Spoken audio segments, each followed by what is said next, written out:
Hello. G'day. It's us. We are here. Happy Saturday, everyone. Welcome to session 3 of chapter 2 of volume 2 of All We've Lost. We're gonna get started with introductions. Jay. Hello, I'm Jay. I play Eilif Sanse. She's a blood knight. And she's just trying to find her baby. She's trying to get her baby back. Baby back. Yeah. And I'm just going along trying to hopefully help these sad people because they seem real sad. That's it. Mournian. Hello, I am Mournian, and today, as usual, I am playing Moss. It's going to be an interesting day for Moss. If you want to find me, you can find me in one of these ladies' chats being a pain in their butt. As you can see, we don't have a neck today because he thinks that football is more important than D&D. What an absolute butthole. So they're down a Paladin today. Bounds. It's your boy, Little Bones. Hi everybody, I'm Little Bones 309. I'm an indie gamer here on Twitch. I have the smallest bones on the internet. And I play Oleyna, your con artist courtesan who's multi-classed into a warlock and is ready to cast Eldritch Blast to save her life. Ah. Ah. Ah. Hi guys, I'm Myriad. I'm the DM for this game. This is my channel. Welcome here if you like TTRPGs as well as just like variety gaming content. That's what I do here. Hello. Does anyone want to give a recap for last? Actually, I think Moss should be the one to give the recap. I'd like to point out this is 2 recaps in a row. Anyway, you'll get 2 nat 20s to use. Okay. All right then. So, give me one moment. I just have to turn this down just a little bit. Okay. So last week, we I wasn't expecting to do this. Moss discovered that maybe his father wasn't so crazy. Moss did tell both Nick and Eilif that he may have accidentally, in a heat of the moment situation, possibly accidentally murdered his father. Oleyna stole 50 gold from Eilif and then gave it back through bank fraud. Yeah. Moss and Oleyna went shopping, and then we got in a fight with some people, and they ruined Moss's brand new clothes, which made him very upset. And you guys found out that there are assassins after Oleyna. Being hunted by assassins while we sat around a dinner table, and there was a little bit of drama because Nick was upset that he didn't know assassins were coming after him, which technically they aren't, but kind of by proxy. Anyway, and that's kind of where we ended. What? That's where we ended that session. You son of a bitch, you said the word! I don't even think you meant to! It's just in his Fuck head. You. Well, Count. I guess we know what the word is. Well, now we know what the word is, though. You gotta change the word. Don't worry, I'm changing the word of the day. If you guys don't know, the players like to play a fun little game where they have a secret word of the day that they keep secret from me, the DM, and one of them has to use it during the game. And then they win. And then I have to figure out what word it is. Mm-hmm. I did forget a few things. Also, we were invited to Knife's Edge via invitation through Oleyna to a lovely thing that's in 3 days. We decided to go to Tergaron because I have requested such, because I am looking for information still on my mother, and I want to see if I can find out where these birds. So the event is in 3 weeks, which is going to give you guys enough time to make your way to Knife's Edge. But yes, Oleyna received a invitation from her dear friend Vadium, and Was there discussion of Lord Oleyna Yes. and how he's a purveyor of goods? Yes, and how Oleyna is really into going to this place, this party, just for this wonderful party. No other reason whatsoever. Nothing nefarious going on in her little head.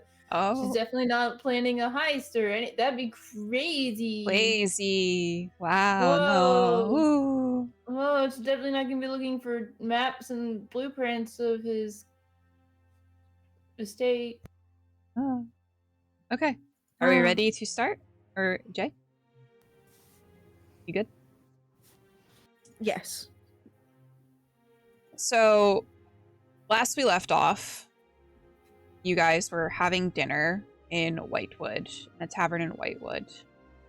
We are going to pick up a couple of days after the events of the wannabe assassination, just outside of Tergaron. You stand outside the gates of the City of Commerce in the largest port city the country bolsters. The circular wall that surrounds the city stretches up and up in tiered steps, the tallest being Paleford Hold, the seat of House Aasimar, that keeps a watchful eye over the city. The party finds themselves at the eastern gate of the city. You watch as caravans and other travelers are entering into the city, being stopped by the guards standing at the gate. Would you like to approach the gates of the city? Yeah, I think Oleyna will look at Moss and Eilif, and I'm assuming Next there as well, just doing next stuff. Allow me, if you will. As Moss you... is- Go ahead. Oh, I'm sorry. Oh, no, go ahead. As she's starting to, Moss just kind of gives her a head nod, and as she starts to walk away, his gaze kind of goes from the back of Oleyna's head and just kind of up to the gates. And if you're looking at Moss, you'll see a lot of apprehension as he begins to slowly trudge forward. Moss, if you want to go and give me, like, a history check. This is very low Absolutely. DC. But that is a 18.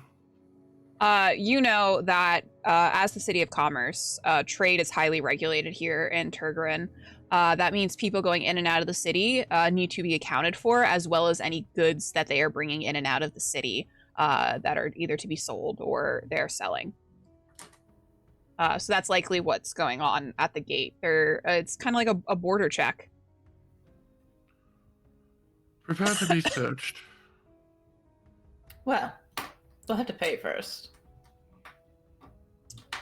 Moss just kind of nods his head a little bit, and you'll see a slight grin as he still kind of begrudgingly moves forward. But You guys sort of join the queue that has formed outside of the gates. There's like a caravan and then another smaller party in front of you. It moves rather quickly. It's quite efficient. You probably only wait about 10 minutes.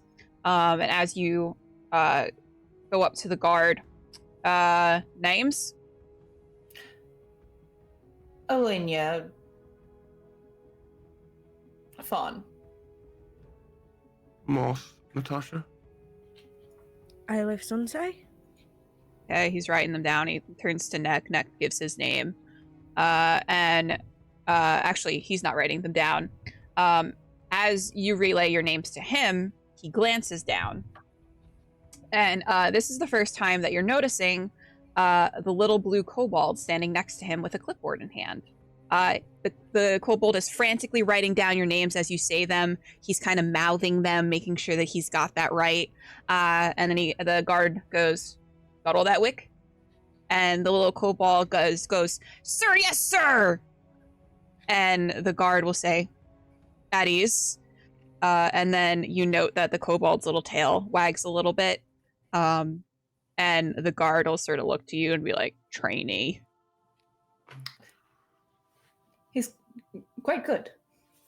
The kobold like looks at you. Its eyes, just its little lizard eyes, just wide, and it kind of the barest sort of facade of like a grin on its face. And the guard will look at you. Any goods to declare? No selling of. We may Okay. purchase some while we're here, but we're not really selling anything. Personal He items. nods. He nods. Write that down, Wick. And Wick will just, sir, yes, sir. And he just like frantically writes. And the guard will look you guys sort of up and down. You're all on horse, right? You have a horse and a wagon. Yeah. He's going to signal to two of the other guards to just take a look in your wagon. Or just standard procedure. They're going to just kind of look under any sort of tarp that you might have. They're not going to search your actual persons. And once they find that everything is sort of fine, there's nothing that it seems that you're smuggling in to the city, they'll kind of wave you off. And the guard will say, welcome to Tergaron. Enjoy your stay. And the little kobold will echo the greeting. Welcome to Tergaron. Enjoy your stay. We must protect him. I think Oleyna, before they set off, she's gonna sort of lean down to the senior guard. And she is flirting. She's kind of making eyes, and she's gonna ask, can I ask, what's this all about? Is there a problem? No, ma'am, no problem. It's just standard procedure. We have to make sure that all goods are accounted for. Commerce City and all that. Right, I suppose. Okay, fine. Well, fair enough. I hope nothing dangerous is afoot, of course. Oh, Wars no. are very, Oh, yeah. You heard about that. That's Yeah. Mm-hmm. quite something to just be over all of a sudden. Do I get a sense that he is a little unsettled about this? Yeah. You don't need to roll for that. That's, yes. Very obvious. When's the end of your shift? Perhaps you can buy me a drink. I'll allow this. He considers it. Got a couple hours to go. We can meet over at the last drop. Consider to Tate. You're quite lucky. He'll kind of throw you a wink. And he's actually like, he's tall. He's a taller man. His face is a little stern. The left side of his face is sort of marred by like a burn mark, but that kind of doesn't really detract from like his handsomeness. If anything, it sort of like adds to like the ruggedness. Like he's probably someone who's seen battle before.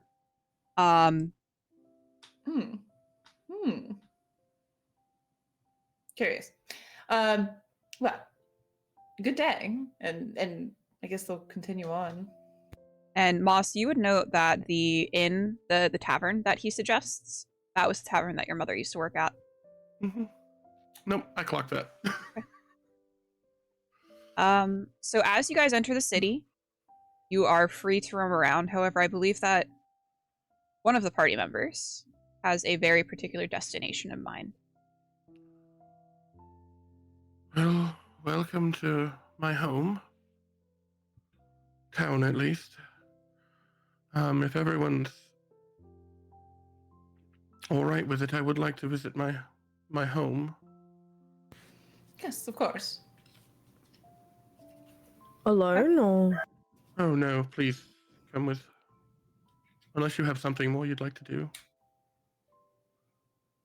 No. No. All right then. And as he's saying this, you watch as Moss's face kind of gets very, very pale, and his eyes get a little watery. I guess we're going home. And he will kind of start leading them towards his abode. As you make your way through, you take note of the odd mixture of traditional cobblestone pathways and canals throughout the city. Moss, you would know that the canals are used to transport goods between districts and the docks quicker than traditional means. You lead the party through familiar streets. You clock a bakery on the corner that you used to love to visit. There's an old tailor down the road who has fitted you for clothing ever since you were born. How are you feeling as you're walking these familiar streets? It's bittersweet.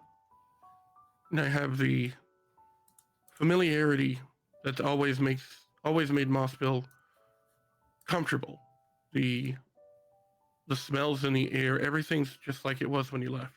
It's like nothing has changed, but then the dawning realization that everything has changed. Is this his home anymore? It was only his home so long as his mother and father were there. Now he's back alone and doesn't know where his mother is and is very guilty about the situation with his father. And he's just kind of mulling through all that in his head. He wants to be happy for someplace familiar, someplace that makes him feel at ease, almost like he could let that weight come down off his shoulders, but he can't. So it's very conflicting. You weave through the streets of the Aurelian Bazaar, a district dedicated to local artisans and craftsmen. Down an alley, you find yourself standing in front of a familiar house, Moss. The windows have gathered dust, the mailbox is overflowing with parcels, and the plant that was already dying by the time you left has shriveled in the little pot just to the left of the door. As you stare at the chipping pane of the yellow door, you can't help but feel a pit in your stomach. You've always thought of this place when you've thought of home, and yet, as you stand in front of it, it's just a house. Your father's workshop lies in the cellar of the house, and you know the entrance is just off to the side. What would you like to do? Moss is just going to stand there for a moment, kind of taking it all in, mulling over his own thoughts, and then it dawns on him. He didn't tell anybody that his father was hurt. So there is a large possibility when they walk into that cellar, his father's body is still going to be there. At this point, he will turn to face the party. There's a good chance that what you're about to see is going to be a lot. And I think I owe it to you, before you seeing it, that you all know what happened here. And at this point, his eyes are welled up, and you can tell he's just trying to hold back. This is the last place I felt home, but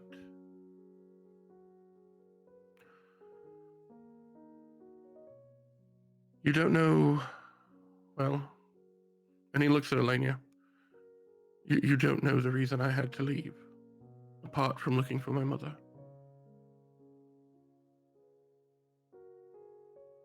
In a fit of rage, and at this point, Moss is just openly crying. I killed my father.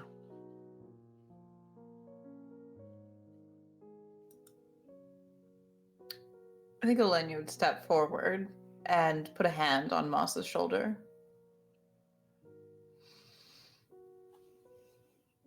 We all have our reasons for doing what we do. Sometimes we're not quite aware of what they are. Let's see what we find inside Moss and speak not of it. Moss will kind of nod a little bit. The problem is, I think he was right.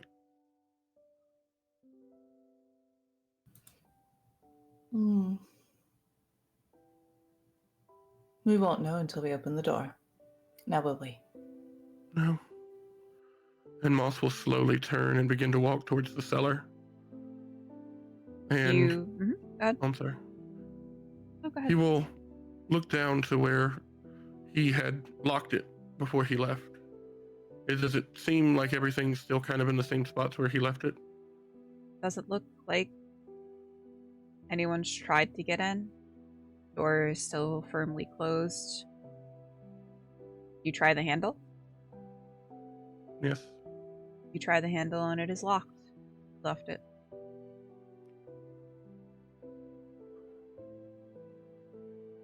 Moss will.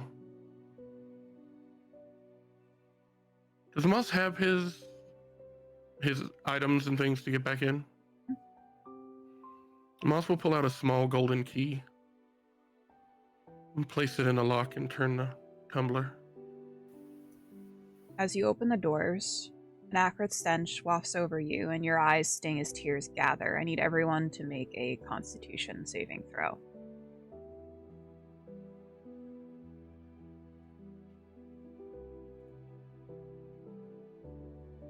Moss got an 11.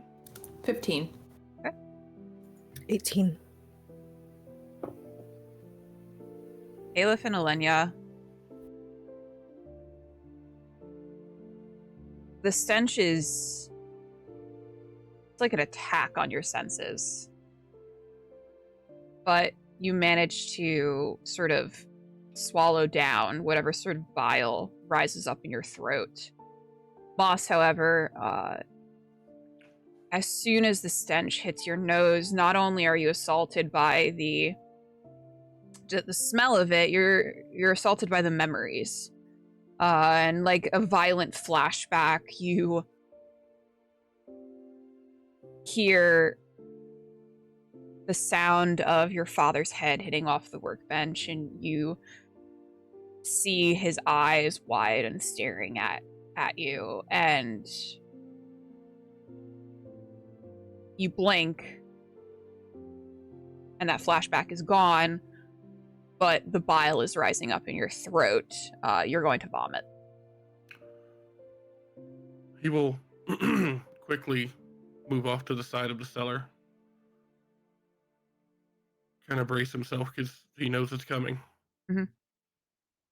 And then a mixture of... you hear the strangest sound as a mixture of vomiting and sobbing kind of hits you. You quickly regain yourself, though. And as you're standing at the top of the cellar, would you like to make your way down? Yes. As he begins to make his way down, he will turn. You don't have to enter if you don't want to. You know, that's not really a choice, now is it, Eilif? No. I'm just here to assist in any way I can. And Moss will pull out a small handkerchief and offer it to either of them. Or I would imagine Oleyna already has her kerchief up to her face.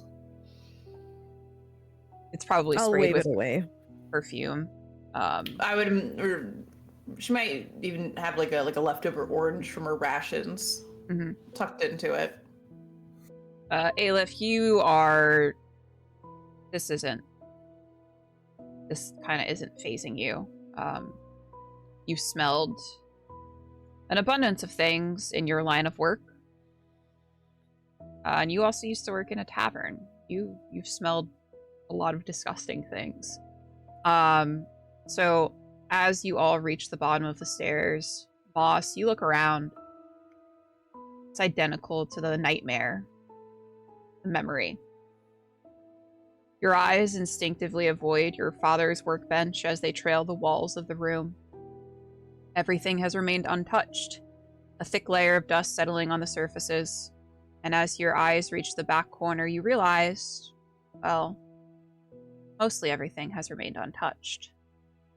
A brass stand sits there, empty.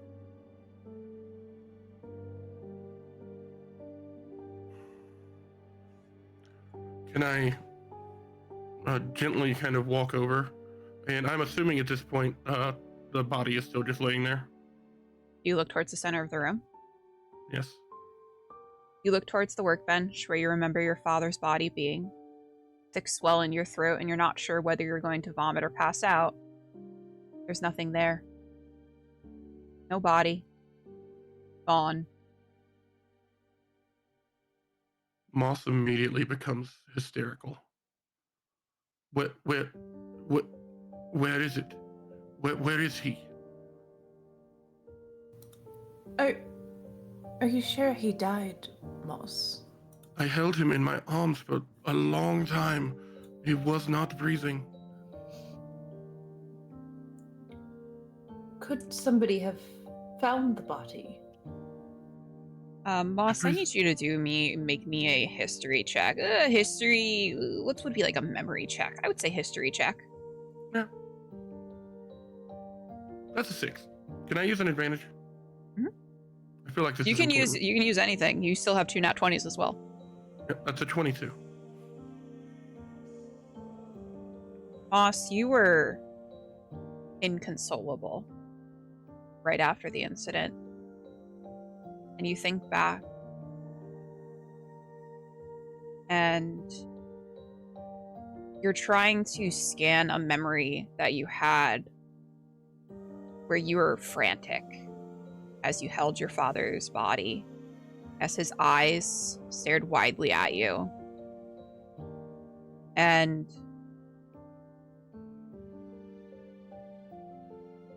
are you really sure that he was dead? Are you sure that he wasn't breathing? You think back on it, and there's a dread building up in you. You were so certain with the force that he hit his head on that workbench and the way that his body flopped to the floor. You were so certain that he was dead. But you didn't really check. Moss begins hyperventilating, like he's having an anxiety attack. He was dead. Was he? What? Where could he be? What? And Moss I'm gonna. Oh, go ahead. sorry. Go ahead. I was gonna say I'm gonna tap Oleyna, because I've been standing back, kind of letting him deal with whatever he has to deal with. But I'm gonna tap Oleyna and point toward him, kind of gesturing for her to go comfort him. And I'm gonna go over to where, like, the body was and kind of inspect it. I think Oleyna would instantly wrap her arm around his shoulder and try and steer him away from the spot, and maybe just get his eyes off of it, and console him quietly. And I would imagine she's maybe whispering to him quietly, "This it's all right. It's all right. Let's calm ourselves. Let's find out what happened." Eilif, if you want to make me an investigation roll. I'll do it with advantage because it seems like this is important.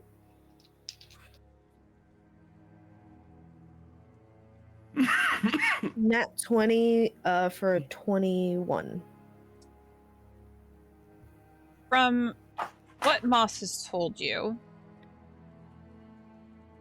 you sort of expected more. You expected there to be blood.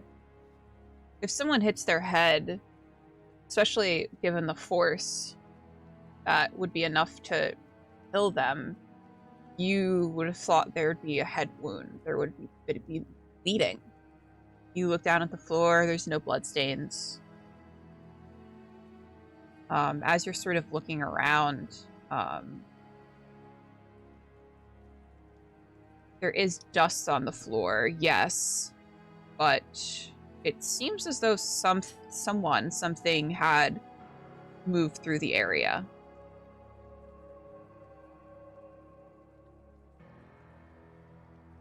Okay. Can I follow where there's like a lighter dusting? So it starts right where Moss said his father's body was, and it weaves around the workbench towards the back corner where there is an empty brass stand. It looks like something had been set upon the stand that is no longer there.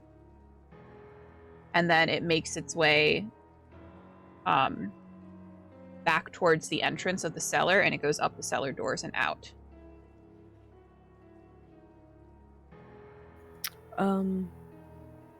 Do I have any indication as to what it was, maybe? They look like footprints, sort of. It's like someone was sort of limping and like dragging their feet a little bit, like they were in pain.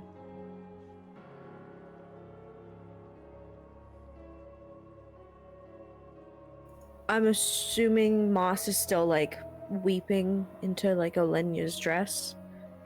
Is Olenya looking at me? I think at this point she would have turned her head back to you. I'm gonna mouth, he wasn't dead. And then I'm gonna kind of point at the trail, since Moss isn't looking.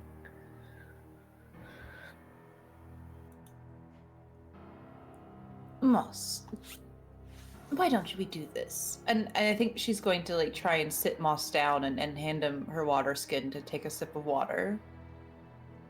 Why don't you sit for a moment with Eilif and try to catch your breath? Moss will sit down, take a sip of water, and start taking really, really deep breaths as he's now going to start calming down a bit. And while he's calming down, would begin to try to scan the scene, kind of see if he can glimpse anything else. I know he saw that the bird was missing. Does he see anything else that he knows should be there that's missing, or? So you look around, and your father's workshop is a bit of a mess. As is sort of the mind of an inventor, the mind of a genius really is often chaos, and that sort of reflects in the environment around them. So there are papers all over the place, and that's sort of how it's always been. He's always had things. He knows where things are. It's just if someone else were to come into the room, they would be astonished. And you look over at the workbench where you remember your father was furiously writing in a journal, and surprisingly, that journal is still there and it is open on the workbench. But as you're looking around, you don't see anything. You don't see anything that you don't see anything that would stand out to you that's missing. Moss will continue to sit there, kind of just start doing the nervous leg shakes, but he is trying to take deep breaths, trying to calm himself.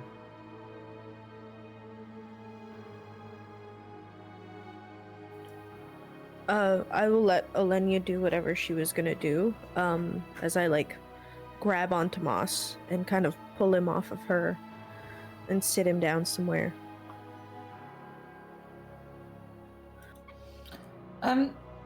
Where do I see this trail heading to? So you see it starts right where Moss had said the body was, and then it sort of trails, or it loops around the workbench towards the back corner of the room. And it looks like whoever had been like walking had grabbed something from there, and then it loops around the workbench towards the exit up the stairs, back out into the little alleyway on the side of the house. Around the workbench where something looks like had been grabbed, is there like any indication that something might be hidden there, or like a false wall or a false stone somewhere? You'll look around, and I'm not going to make you roll for it because there's nothing that you see.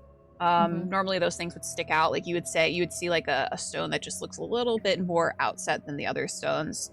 But no, it doesn't look like there's anything hidden. And again, like it's chaos in here.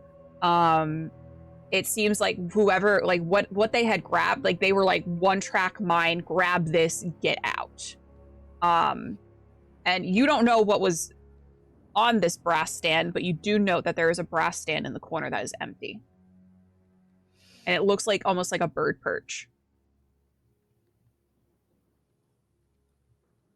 I think Oleyna will just sort of look back to Eilif and Moss and shake her head and say, "He's gone. There's no way that anything else could be here."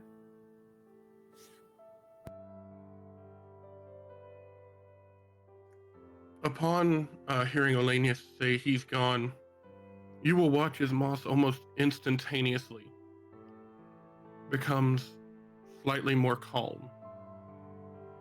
His eyes go from teary and sobbing to single focused, and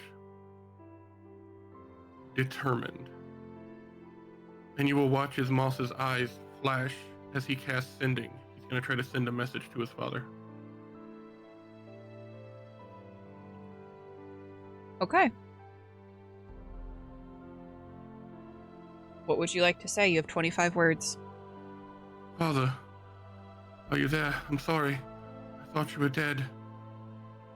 Please, where are you? Talk to me. You were right.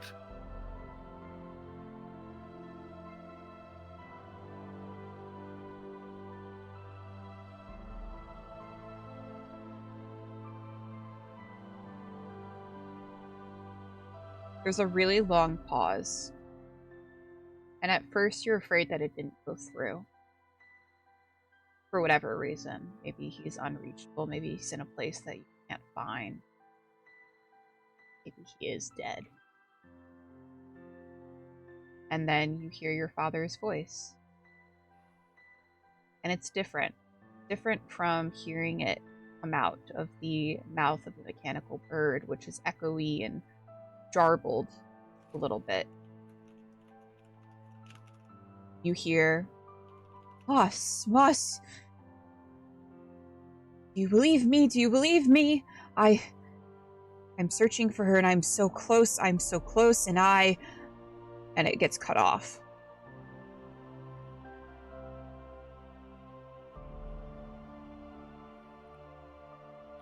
He's alive. Moss begins shaking. But it's different.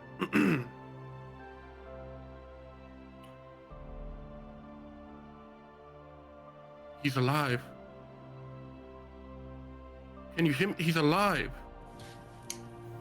I heard you, Moss. But where is he? I don't know. He's still searching for her. Well, this isn't the worst news we could have received. Far from it. He was right the whole time.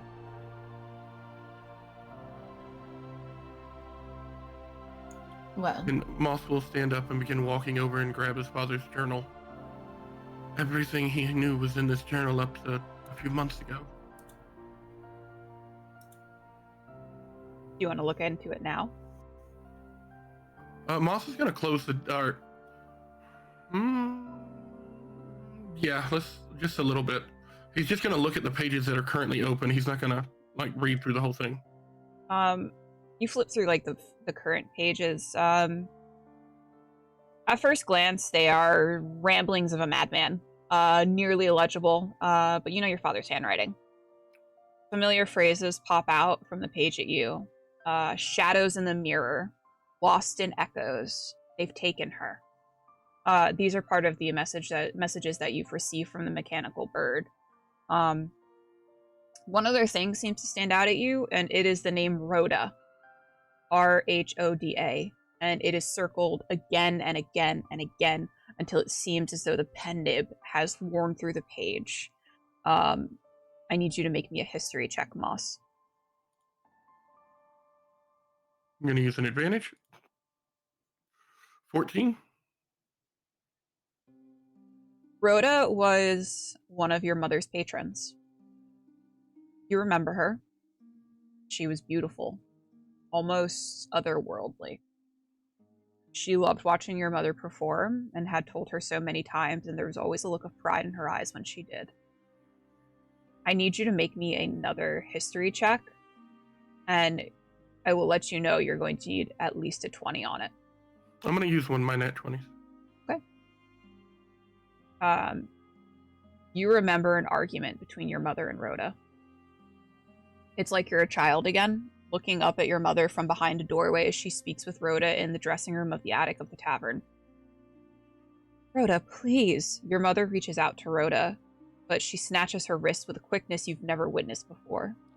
If it wasn't for the fact your mother's wrist was firm in her hold, she might have jumped back from the woman. Instead, she was brought in closer. Rhoda's face twisted into a snarl as she hissed at your mother. Remember the deal you made, Willow.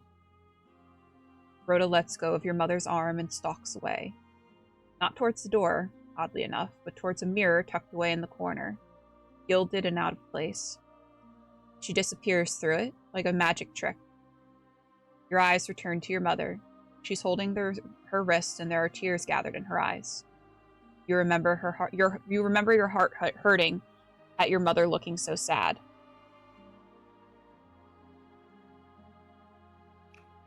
I remember this name.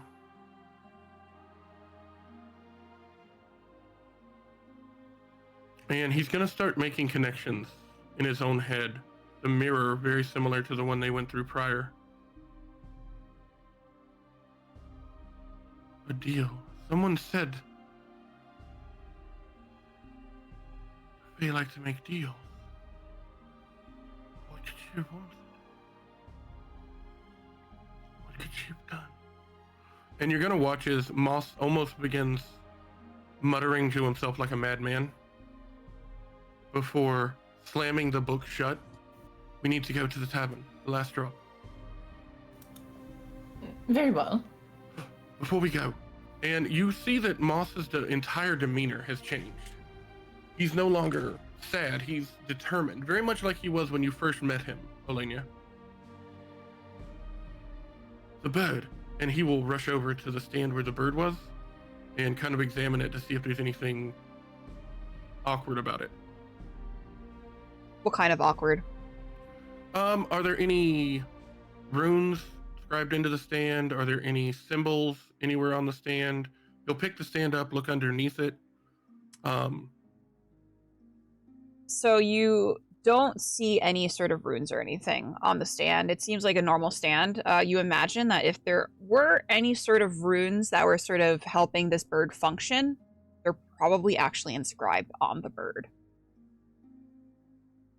Okay, this is of little use to us, but I'm going to keep it with me. If the bird comes back, maybe this is some sort of, I don't know, resting point? How long did he... I have so many questions. So many questions. And Moss will just grab that, throw it in his pack, and then just start towards the door. Okay. You guys are going to make your way towards the Last Drop Tavern then? Mm-hmm. Luckily for you, the Last Drop Tavern is also in the Aurelian Bazaar, the district that you're currently in.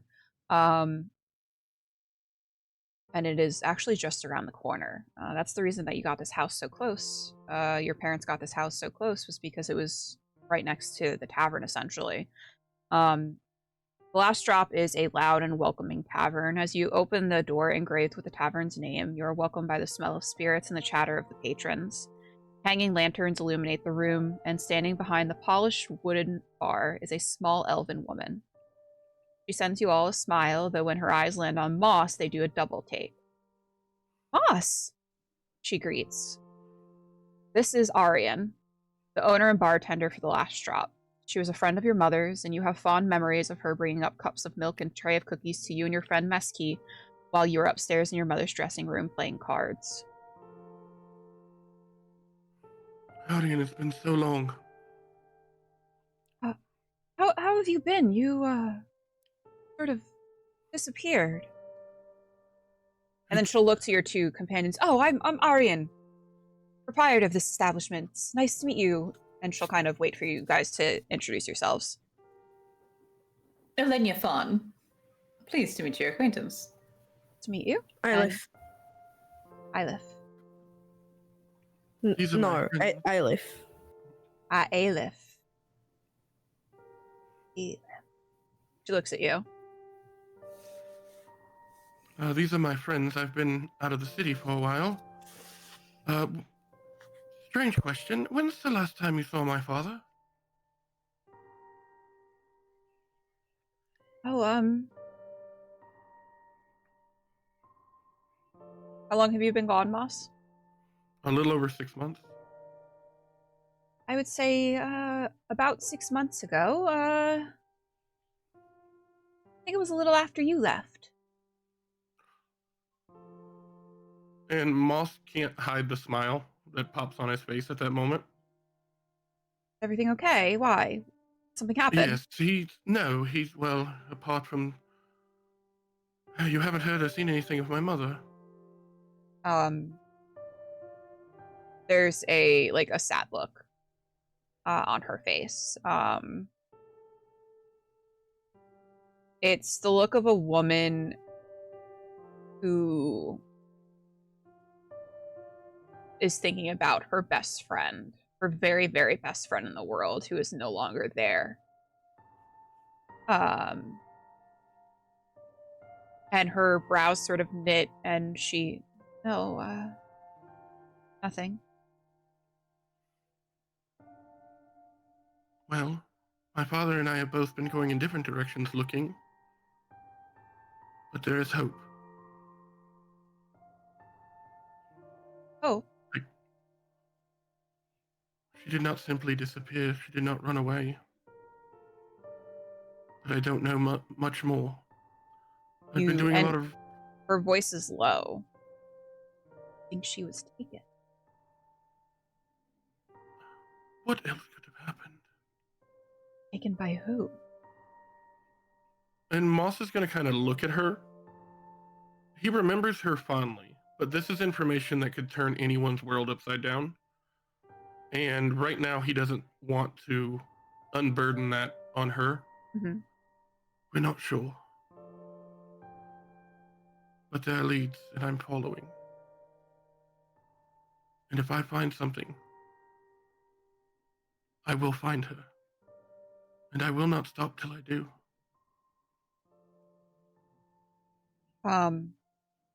Arian is going to look at you. Moss, if there's anything I can do to help, you need only ask. Keep your ears to the ground. Do you remember whatever happened to Rhoda? There's a look of distaste that crosses her face. Ugh. That woman. Haven't seen hide nor tail of her since your mother's disappearance. Where was she from? Do you know where she came from? Oh. She said up north. I would assume the capital, if that's what she meant. She was claimed to be some sort of merchant or something, extraordinarily wealthy. At the mention of up north, Moss will take a slight step forward, and kind of lean in a little more. That makes more sense than you know. Look confused. Keep your ear to the ground. I know you hear all kinds of stuff coming through here, and you're very good at deciphering truth from fiction. And if you hear my voice in your head, don't be alarmed. Many things have changed since I left. What if someone's trying to impersonate you and talking? They're going to do so. Okay, now you've just kind of thrown a wrench into everything. I kind of wish you hadn't done that. Well, you need to think of these things. You're trying to investigate. If I could, we have code words, so maybe you could do that. A code word. I love a code word.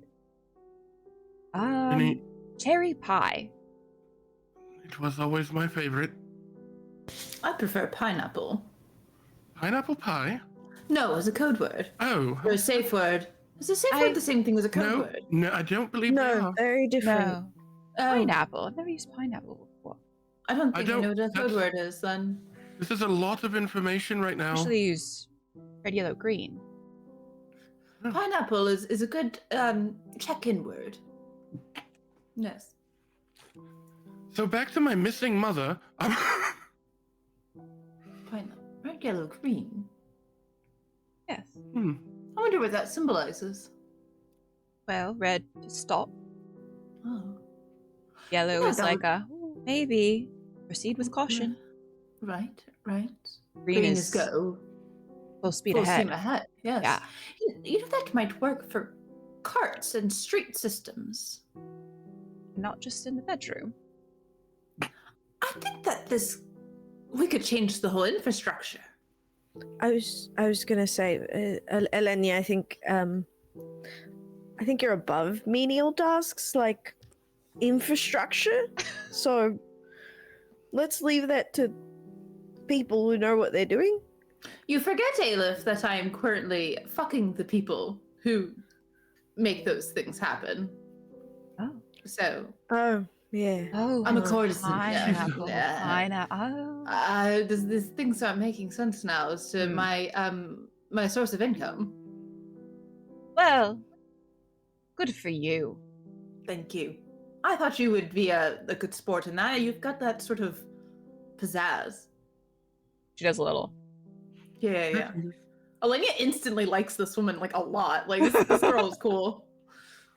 Anyway, back to the task at hand. There's no.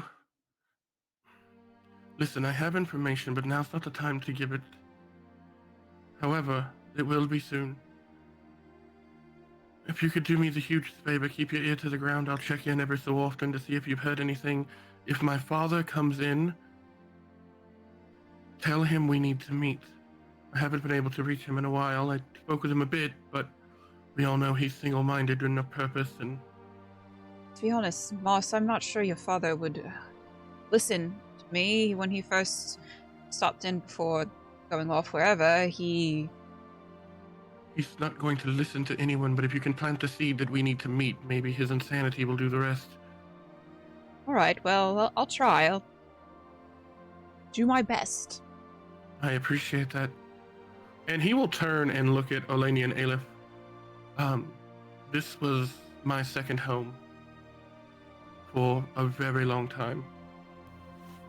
It's quite nice. It's Well, so many memories were made Cozy. here. yes, I can imagine. And then Moss will kind of look over towards the stage area. And for the first time in a long time, Moss allows himself to feel hope. You'll note, Moss, that there's no bard on the stage, and it's getting into like late afternoon, nearing dinner time. Weird. It's weird for there to be no bard on stage. Aria, where's your entertainment for the evening? She shakes her head. She shakes her head, and she's cleaning the bar, and she doesn't seem to want to talk about it. You think that maybe that stage has been empty for quite some time, probably for the last couple of years.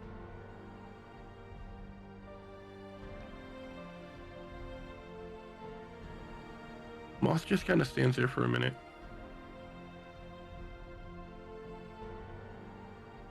May I?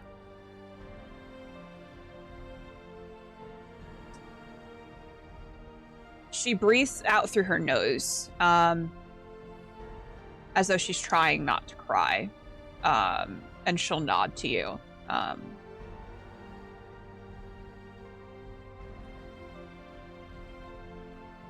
And Moss will kind of walk over. He'll look at Oleyna and Eilif. Make yourself at home. Don't mind if I do. Oleyna just saddles up at the bar. And Moss will walk up to the stage and pull out his lute. He doesn't put his hat down. He's not doing this for money. And he will begin kind of slightly strumming something very, very docile. Almost a song of mourning, it sounds like. And as the song continues, it builds and builds. It gets faster. The chord progression from minor to major, and signifying that good things are coming.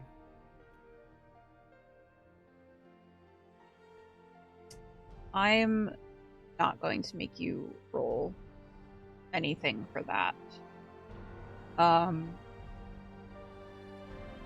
As you look around the tavern, everyone has sort of stopped what they were doing. And you can see a fondness of people looking over at you, and you realize that these are the patrons of the bar, the ones who have been coming here for years and years and years, and they remember your mother, and they see you and her. They see her and you. And you look at Arian, and there are tears in her eyes, and it's almost like she's watching her best friend take the stage once more. And as you finish the song, you see her just clapping very, very frantically and kind of wiping away tears as she continues to clap. And you all may enjoy the tavern for a bit. Oleyna, a familiar guard, walks through the door. Probably a couple of minutes later, and is very quick to spot you at the bar and comes and sidles up next to you. I see you've come to buy me a drink. I have.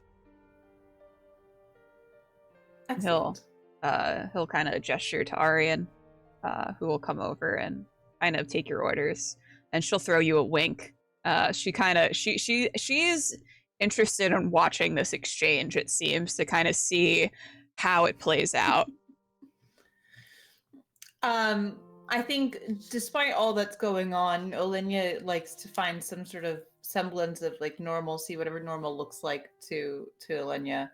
And she's kind of leaned up close to this guard, and I would imagine he's given her name, or his name. Yeah, Orion.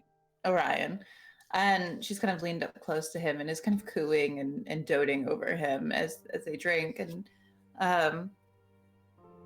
she kind of quietly asks, "Tell me then, you seem just as surprised about the end of the world war as we were when we found out." He sort of leans back as he's nursing his ale.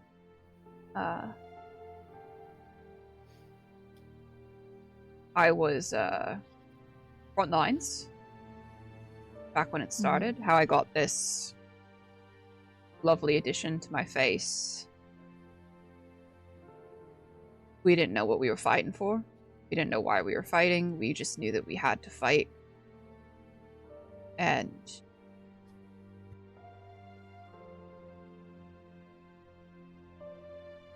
knowing that you don't know the reason why you're fighting. You're doing great, Sweaty. Whoops. Knowing that you don't know the reason why you're fighting and you're watching your friends die in front of you, and there's no end in sight, and all of a sudden, it's over.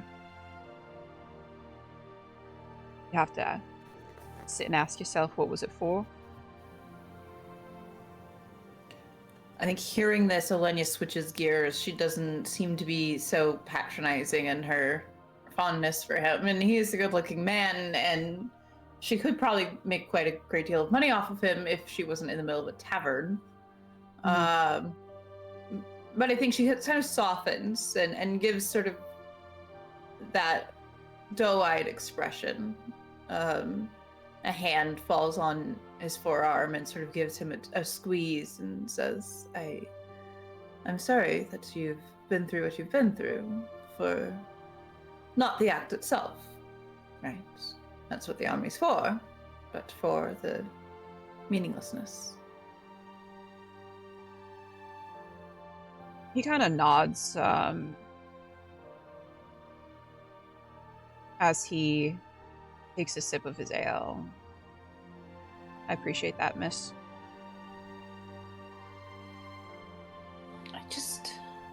It's strange to me. Not necessarily the fighting in the first place, but the sudden stop of it. I can't help but wonder. He'll sort of lean in to you in a sort of hushed whisper. You know what I reckon? I reckon that there was something they were looking for and they found it.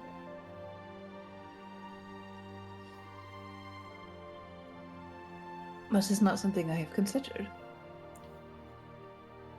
You may consider my party and I a group of adventurers, possibly tracing a trail. Any information would be most helpful, and although I'm not really keen on advertising my services, in a tavern as such. I'm sure there's some sort of trade we could strike outside. And she knows the rules, you know, she's kind of towing the line right now, but she does know the rules.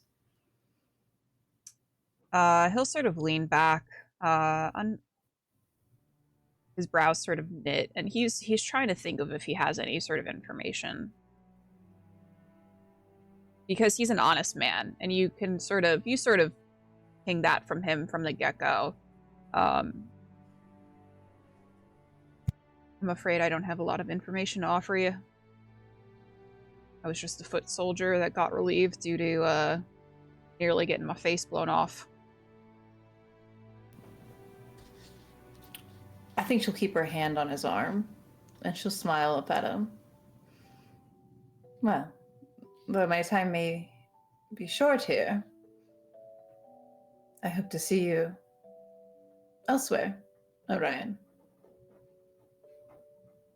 He looks you up and down and sort of says, "Hi." And you guys can enjoy your drinks. I'm gonna hop over to Eilif. Eilif, what are you doing? Oh, I was like ordering food for like a while, and just chowing down. Mostly because I'm trying to put pieces together that I don't fully understand.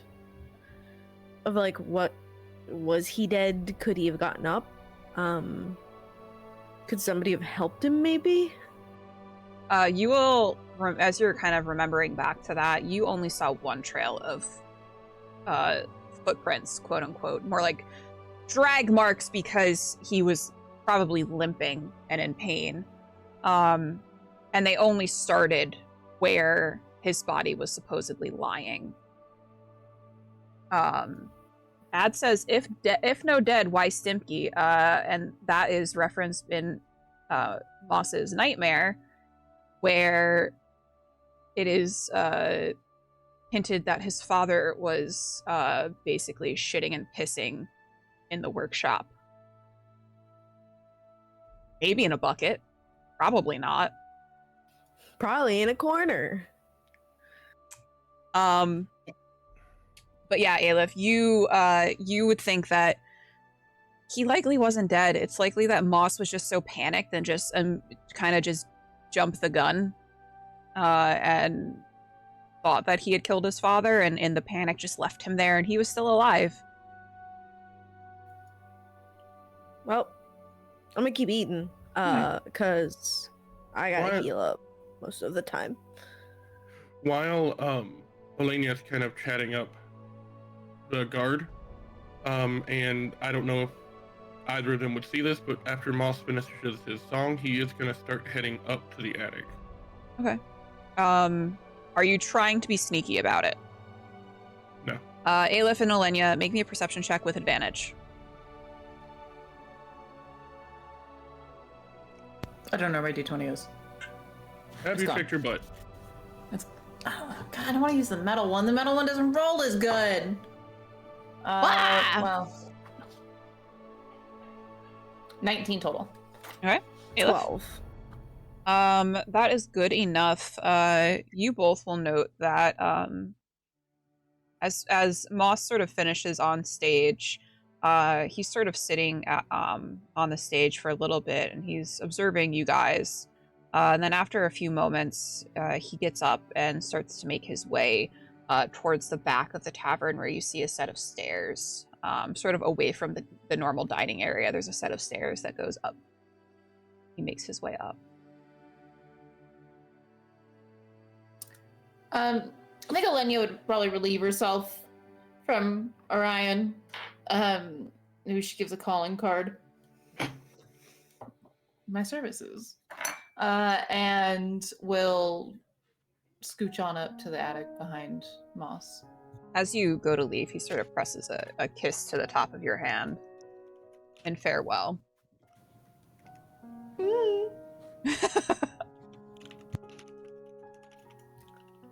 I'll follow after, just because I don't know this place. I just came.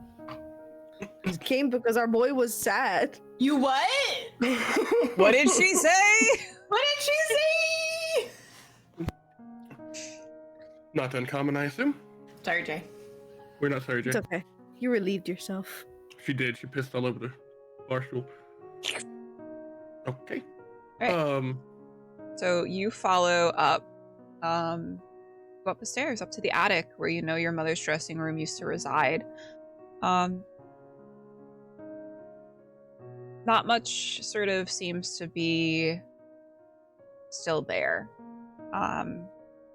If your father was the type to hoard everything and keep everything of your mother's, Arian seems to have been the opposite. Arian seems to have wanted to cleanse herself of the memories. So where you remember your mother's vanity sitting, it's no longer there. You remember a table in the back corner. That's where you and Mesky used to sit and play cards and talk. What did, 10-year-old boys talk about? I don't know. Probably don't want to know. Race cars. Mm-hmm. You remember, gauzy sort of curtains hanging around with little fairy lights lit up through magical means all over. And you always remember just feeling like... it felt like you were in, a story whenever you went up there, because it was so beautiful, and the atmosphere was... It made your heart feel so light. But Just that's being not there back in anymore.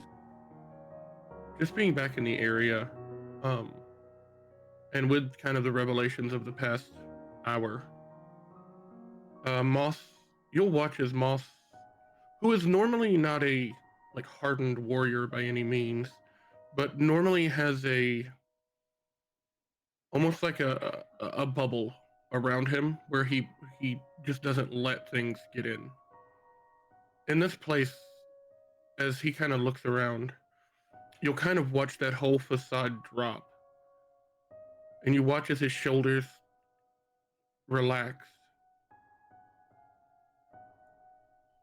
This is a place that brought Moss a lot of comfort as a child, and it's doing so again right now.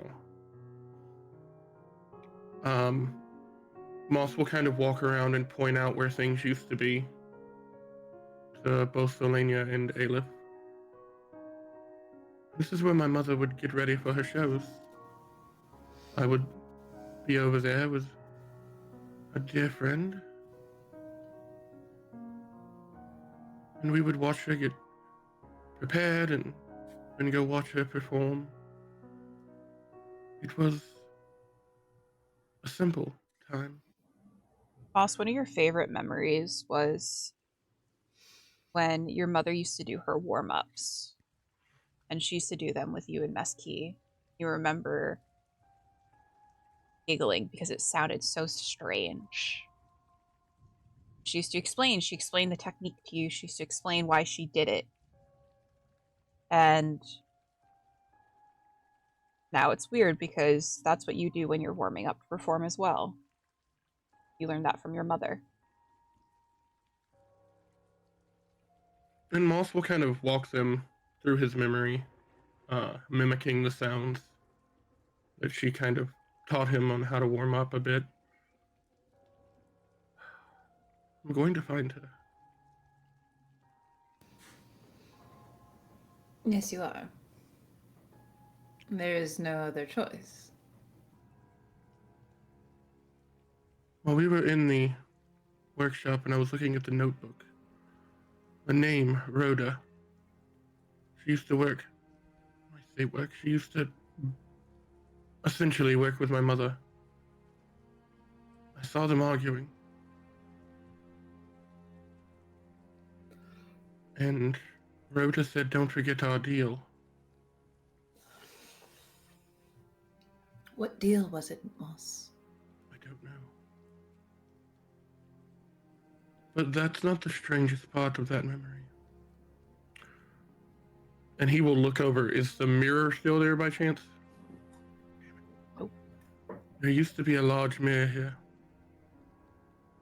Ornate. Not apparently too dissimilar to the ones we encountered previously. Rhoda walked through that mirror and disappeared. Was Rhoda potentially a member of the Fae? I feel like she had to be, but I don't know what my mother would have made a deal with her for. Moss, you think back to a conversation that you had with the bard in Whitewood, who knew your mother, spoke of her all of a sudden becoming so very successful. Out of nowhere, really.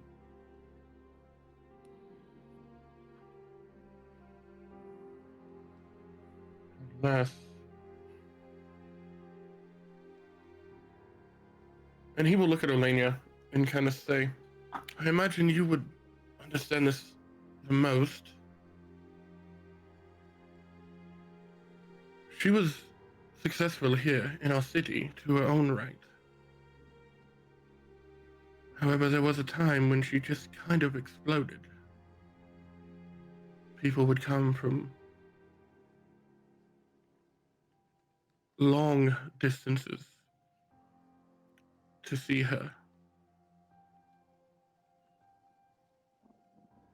I believe her deal may have been something akin to that.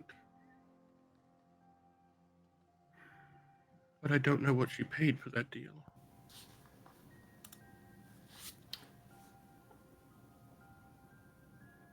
I don't know if this would necessarily be conveyed in Oleyna's facial expressions. I think she's good at masking. But I think there is a sense of anxiety in Oleyna. All this talk of deals and the prices that you pay for them. And knowing that she has made a pact with some seemingly unknown entity at this point.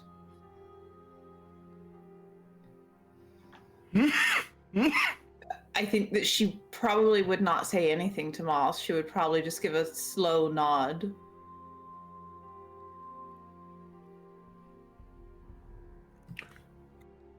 You will notice Moss, who is kind of looking at you expectantly, kind of just turns and starts kind of pacing. I'm going to Maybe go that's talk. why they took her. That's exactly what I'm thinking, but my mother was no fool. She wouldn't go or offer herself willingly. To my understanding from what I've learned, they were tricky. It's possible she was tricked into some sort of deal she didn't fully understand.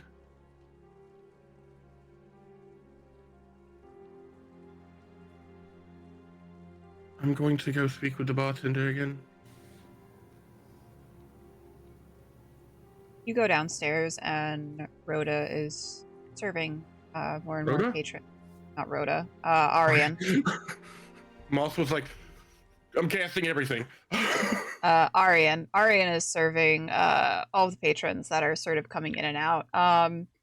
It's starting to pick up. It's probably about dinner time, so it's starting to pick up now as more customers are coming in. She looks at you, kind of seeing if you need anything. My mother's old things, I'm sure my father took most of them. The mirror that used to set up in her dressing room. Do you know what happened to it?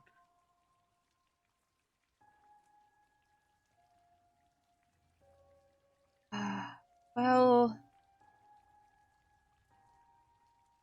sort of sold a lot of the stuff off. That's fine. Do you remember who you sold it to? It's a man, I believe. He from the south. Claimed to be a purveyor of goods and fine arts and all of that. And he will immediately turn to Oleyna. Oleyna, what's your friend's name? Vaskin? Vadium. Vadium? Does that name ring a bell? No, not Vadium. Oh, shit. No, really it hoping was would. no. Do you I remember believe what they're he from looked like? Knife's Edge. Perhaps a lord. by chance? Well, the man that came here definitely wasn't the Lord. He seemed to have been on acting perhaps on his behalf. Certainly could be true. Could have been a Lord. But yes, the vanity, the mirror that was up there, that was horribly awful. I don't know how your mother ever saw her reflection in it. It was like it was clouded over. Well, Moss, I think all the more reason that we go to this party. Oh, we're definitely going to this party, and it's going to be one hell of a party. Do I have to go to the party? You Yes. have to go to the party. And you have to wear a dress. That part I don't care about. You two fight over that. We've discussed it. It is. I've decreed it. Oh, okay, well. As your friend employer. Yeah, I'll decide. Thanks. No, We have I've decided. We have an interesting relationship, as you can see. Speaking of friends, have you seen or heard of Mesky? She looks a little sad.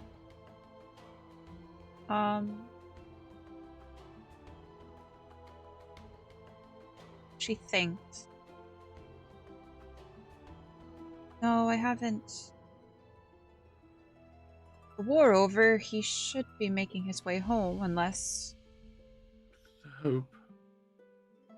Do you know that, Mesky was about 2 years older than you, and when the war started, he was, basically drafted. If you see him, tell him we should speak soon. You have to speak to a lot of people, it seems. The more the merrier at this point. I will let him know. Thank you. Have you heard anything? Any internal gossip of what happened? Why the war ended? Oh, I've heard this and that. I've heard that the queens had just wanted to sort of make a power grab. I heard that there was fighting over land across the Electra Bay. I've heard that there's some minerals over there that they're quite coveted. I've heard that actually the Beathan, when people had attacked people in Mornstead, causing the war to get incited, but none of it I really believe is true. I think those are all rumors. There's something strange about this war just suddenly ending. Not that I'm glad it's not over, or not that I'm not glad it's over, but... I think there is something strange, but I think most people are just glad to not have to worry about it anymore. I don't think most people are going to sit there and question it. I think that's exactly what they want us to do. Let's just be glad it's over and not ask why they were there in the first place. Almost a calm before the storm, if you will. Well, let's hope that's wrong. Absolutely. All right, well. I fear I must be going, but it was a great pleasure to see you again. She smiles speak at again you soon. really fondly. Seeing you again too, Moss. We will speak again soon. Moss, as you leave the last drop, there's sort of like a strong urge in you. Go to the docks. And perhaps this is like a weird habit that you built up being in Dunbrig, but there's sort of a longing to see the horizon against the water, to see the sunset along the water. That is where we're going to take our break. Stick around, guys. We will be right back. We're going to take a quick little fiver. See you guys in a bit. Bye.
Hello, we are back. Hi. Hello. Howdy. Thanks, Queecha. So, wait, who's missing? I don't know, some fucking idiot with fucking blue ass skin. Bitch. You football Idiot loving with a dead wife. bitch. So you guys are making your way towards the docks. And you're passing through the slums of the Ironforge Foundry District when you hear the sound of crashing and the clattering of metal against metal. People are rushing away from the scene, frantic whisperings of the Circle of Brass, and you look down the way to try and get a look at what people are talking about. Eilif. You see a familiar flash of red in the distance and a mop of dark curls. Saris. He's fighting two members of the Circle of Brass, and you recognize them, Elris and Karsus. I thought we were chilling. Okay. I'm gonna look at the party and go, this is me. So I'm gonna do that. And I will rush it. Okay. What does she mean? This is me. This is me. Can we follow? If you I want think to. so. Okay. You guys are on the map. That is where you guys would be coming out of. You guys would have been coming out of this little alcove area. So please, before we start, put yourself within like 10 to 20 feet of where you might be starting combat.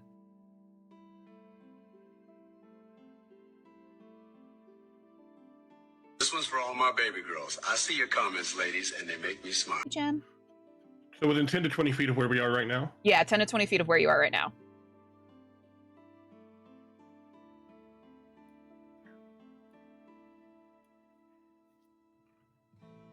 I'll pick a spot because I'm not centered in a square. There you go. There you go. I did it. Okay. I'm in a square. All right.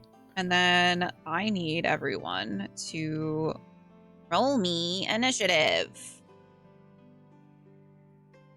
16. Mm-hmm. I couldn't find my screen. 18. 18? 16. I think that... Does Eilif have the higher dex between you and Moss? I have... Moss 17. Yeah, no, he has a higher dex. Oh, okay. I have 13. Right, so Eilif.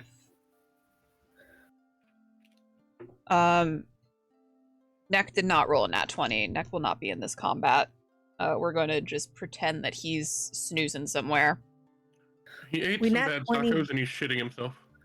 See, we nat 20'd rezzing his wife, but then we killed her again, so it's fine. Yeah, we just kept rezzing her and strangling her. I could do this all day. Sometimes it'd be like that. So look in her eye was so sad, but like, whatever. And then the light you was know? gone. We just did it again. Yeah, she was like, "Where's Neck?" And we were like, "I don't know." But we He's found not your here. neck and then we strangled her. I was a rolled good time. really good for these guys. Could you stop making the stat I block thought we so were strong and chilling. rolling so well? Stop Yeah. doing that. I don't like it. No! I don't like it. I don't like it. I'm going to Kwai.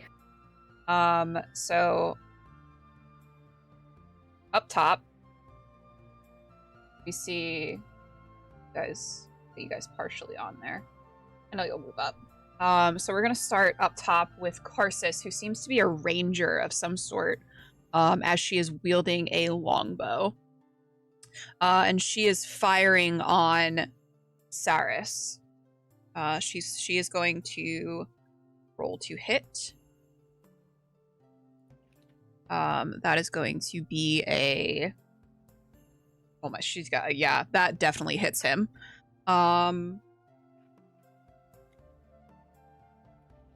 She rolled at 25, by the way. It's going to be... Cyrus, come on, buddy. I swear to God, if our helper gets one shot at the very beginning of combat, I'm gonna... No, Riot. he is very powerful and very sexy. Obviously. Yeah, he is. And then she's going Yeah, to he is. fire again. That one is not going to hit.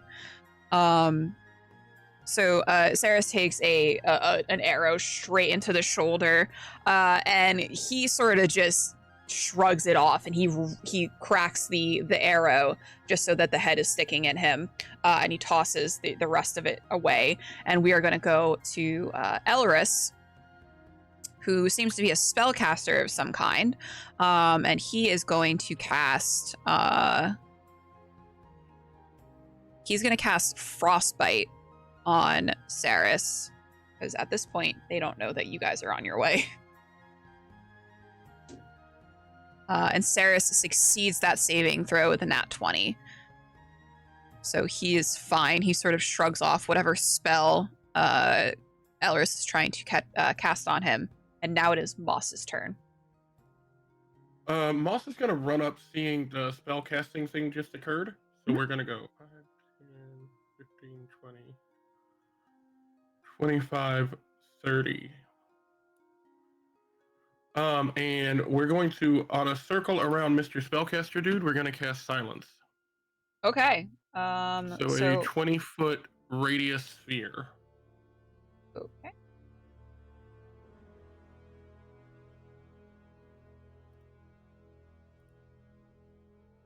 Yeah, basically with him in the center. Like, would it 40 feet technically? So it's a 20-foot radius, so yeah, 20 on each side of him. Yep, right there. Hopefully Saris doesn't need to use sound. Who's to say? And then we're going to turn and we are going to inspire. We're going to inspire Eilif. Okay. So she gets a D8. Okay. Inspiration. And that is it. Eilif, it is now your turn. Very fun. This is a D8. Okay, I'll just keep it up. Can I 5, 10, 15? Can I hop over this little, like, up to where Moss is with the rest of my movement? Yeah, it's only about 5 feet up. Okay, so I just... Yeah. 15, 20, 25. And then I think this would be 30? I don't have any... I have a hand axe. You can fucking eat that bitch. I'm gonna yeet that bitch. Fuck them. I thought we were friends. I know we're not friends, but I thought we were chilling. So, you get a fucking axe to the noggy. That's gonna be a 15? 15 to Elris, that does hit him. Awesome. And then I'll guess a hand. How much does a hand axe do? Okay, that's fine.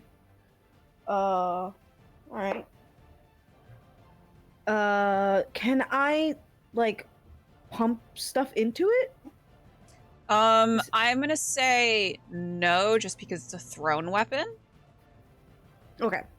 So then it's gonna be 7 damage. All right. And then I guess I have one more, so I'll do it again. I do it again. I'll do it again. They haven't stopped, so I'm gonna do it again. That one's gonna be 17. That will hit. Awesome. Do it again. That's gonna be a 9. 9 damage. So Eilif, you 1-2 huck these hand axes, and they hit Elris in both shoulders, and he sort of like stumbles back, and he looks to you, and you see a smile on his face as he waves to you. And can I give him one of these? Like, what's going on? And you see Saris glance over his shoulder at you, and he does like a double take, because he's not expecting to see you here. And he gives you one of these, like, and it is actually his turn now. He is going to, he's going to hop up here. So that's going to be 5, 10. We're going to say that's going to be 20, 25, 30. And he's going to engage with Karsus. So he's out of the silence. And he is going to dagger. That is going to be a 23 to hit, which does hit. And then we're going to do... That's going to be max damage. It's going to be 9 damage to Karsus. And you see that Karsus has to make a Constitution saving throw, which she fails. And she's got to take... Where are my d10s?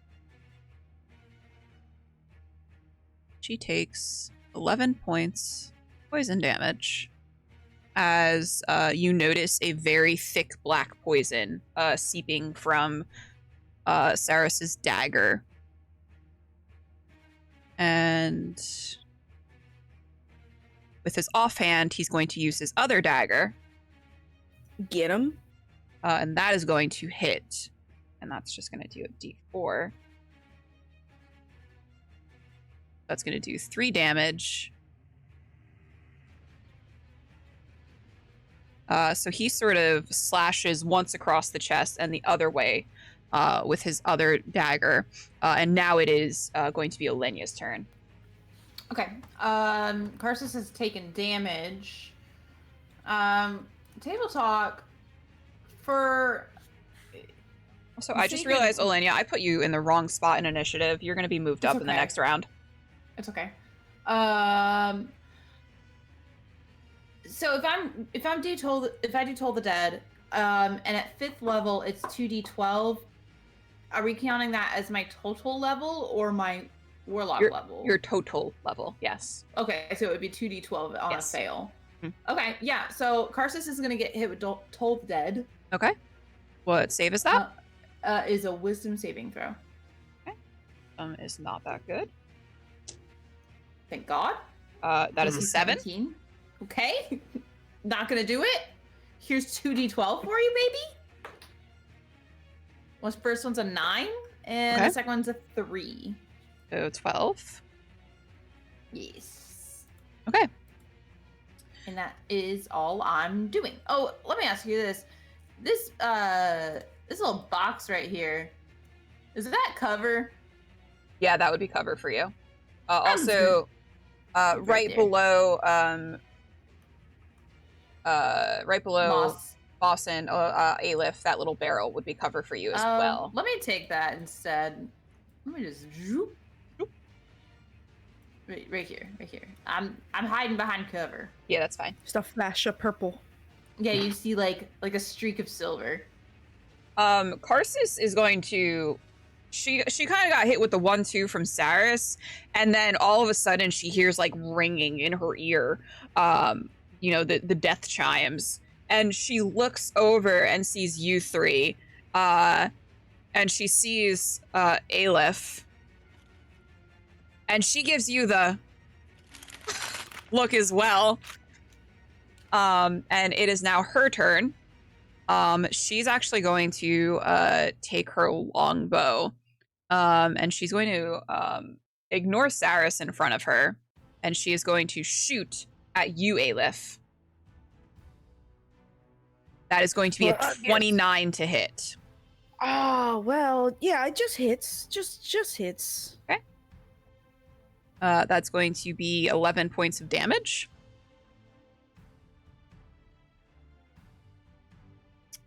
And then she is going to slightly deviate to the right, and she's going to fire at Moss. That's going to be 27 points of damage. 27 to hit, sorry. Jesus Christ, you're the shit out of me. Yeah, that hit. They're big. Right? I don't like this. It's going to be 13 points of damage.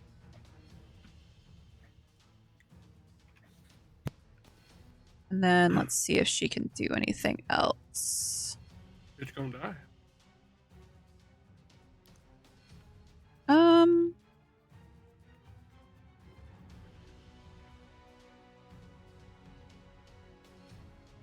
No, I think that's all she can actually do. that is all she can do right now. So we're gonna go to Elris. Elris is he's like mouthing words, but because he's in the silence, like he can't like say anything. And he's going to go 5, 10, wait, third here. So 5, 10, 15, 20, 25. He's gonna go right here and he's gonna say, "Oh, hey, Eilif." And he is going to cast. What's he gonna cast on y'all? Oh, he's gonna cast Shatter on you guys.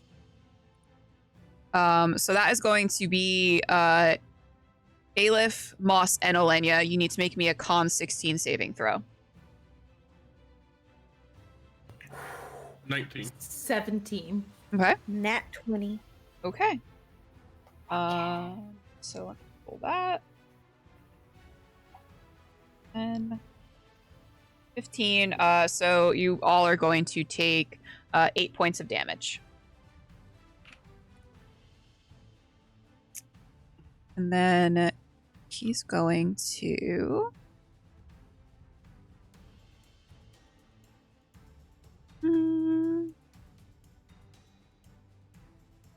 He's going to use 2 sorcery points to use the Quicken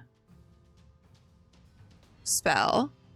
And he is going to cast He's Lightning going to Lore. pre. He's going to dude. He's going to cast Lightning Lore on Eilif. So Eilif, you have to make a strength saving throw. I'm gonna strangle this man. Remember, you have advantage. Or not, not advantage, inspiration. Yeah, I'm gonna use the inspiration. That's gonna be 24. Okay. That does indeed save. And you don't take any Thank you, damage from that Moss. because that's cantrip.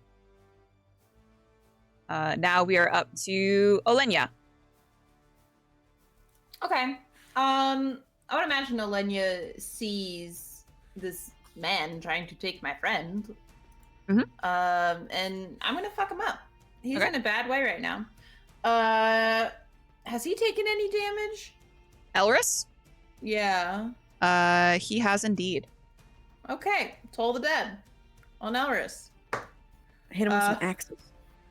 I don't know if this is gonna hit, but I got a 19 total. Well, he has to make the save, right? Oh, yeah, he does. So ignore me. Sorry. He's gonna roll with disadvantage. I'm gonna use my reaction to use my wisdom woe. So Moss will pull out a card Okay. and just kind of Oh yeah. you'll watch as his hand flares as it goes up in the air, and that distracts this man. Remember when I just used Toll the Dead and did it perfectly, and then the second time I tried to roll for it? So I rolled 2 16s, and he's got a plus Mhm. 1 to wisdom, so he makes the save. Fuck you! Oleyna's pissed. Bonus action just to spite him? Hmm. I'm gonna hex him. Hmm. And like when Oleyna does this, like Olena's like all like sunshine flowers and like everything pretty in the world, right? For being a drow. Mhm. You just see like Olena's like her perfectly manicured hands sort of like contort and twist just for the sake of flavor, and you see this like look of like sheer like ugliness across her face, and as she's gonna cast hex, and it doesn't really matter because there's not gonna be really a situation where I don't think he's gonna be really like getting repercussion from hex other than the damage. Mhm. But just for the fun of it, I'll choose wisdom. Okay. And that's it. We are up to Moss. Okay, doctor. So, Moss is going to look at Elris there. Mhm. And we're going to cast Tasha's Hideous Laughter. Okay. What is that? That is a wisdom save. Okay. 18 plus That's 1, saved. 19. That do be saving. So, we will inspire. Can I see Oleyna? Yeah, I would say you kind of peek over and you would be able to see her. All right, we will inspire Oleyna. And are you still concentrating on the silence? No, I can't be because I tried to cast another concentration spell, which would have broke silence. Okay. All right. Is that all for you, Moss? That be it. All right, Eilif. Oogie. I guess I'll fuck this guy up. Guess I'll do that. I'll get there. I guess I don't want to. I'm just gonna. What's going on? Wow, what started this? As I like lift my sword to like hack at him. That's gonna be a 22. 22 does hit him. Okay. I am using my long sword now. Okay. So just so I'm not goofing it. Okay, and then I'm gonna pump the blood. What's it called? My gory smite, which I think is always very difficult to remember what it does. I'm not gonna lie to you. Gonna be a +6, so it's gonna be a 15 damage. Okay. And I'm gonna take 5 hit points. Mm-hmm. And yeah, I'm just gonna. Well, why? What happened this time? Took our stuff. What stuff? Our stuff. I don't know what stuff. And I'll do it again. Okay. That is going to be a 17 to hit. 17 does hit. Okay. And then I'm gonna do that again. 11 damage. Okay. And then that's all I can do, I think. All right. I don't have any bonus actions. Okay.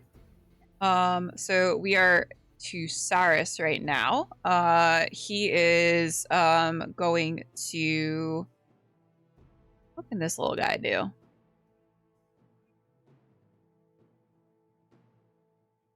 He is going to. Yeah, he'll just hit with the dagger again. He's gonna do 1-2 strike with the daggers. That will hit with a 24. That's gonna be max damage again. Arsis. That's 9 damage to Karsus. She's still looking pretty fucking. She's looking pretty good right now. And then he's going to try to hit with Vicious, and that's not going to hit. And he can't do anything else. So we're going to go back to the top of the order. And Karsus is going to take out a short sword. She's getting a little annoyed with Cyrus stabbing away at her. And she's going to try to stab him. That will hit Cyrus. And that's going to be 1d6.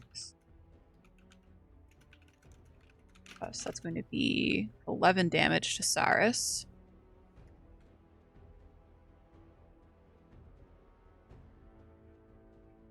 And it's going to have to. I'm going to take 1d4 of necrotic damage. He's going to take an additional 1d4 of necrotic. And then she's going to hit him again. No, she's not. Anyway, Elris's turn. Elris is, he looks a little, like, hurt. Not physically. Emotionally. That you would stab him, Eilif. And he's going to say, I thought we had something. And he's going to Misty Step away. We did? And he's going to Misty Step over here. And he's going to chug a healing potion. What a bitch. Go ahead, heal in the middle of combat, we get it. That's going to be 12 heal. That is dishonorable. These guys are mercenaries. They're not very honorable. Making mercenary D's nuts. Got him. And let's see. He might take you up on that offer, I'm gonna be honest. That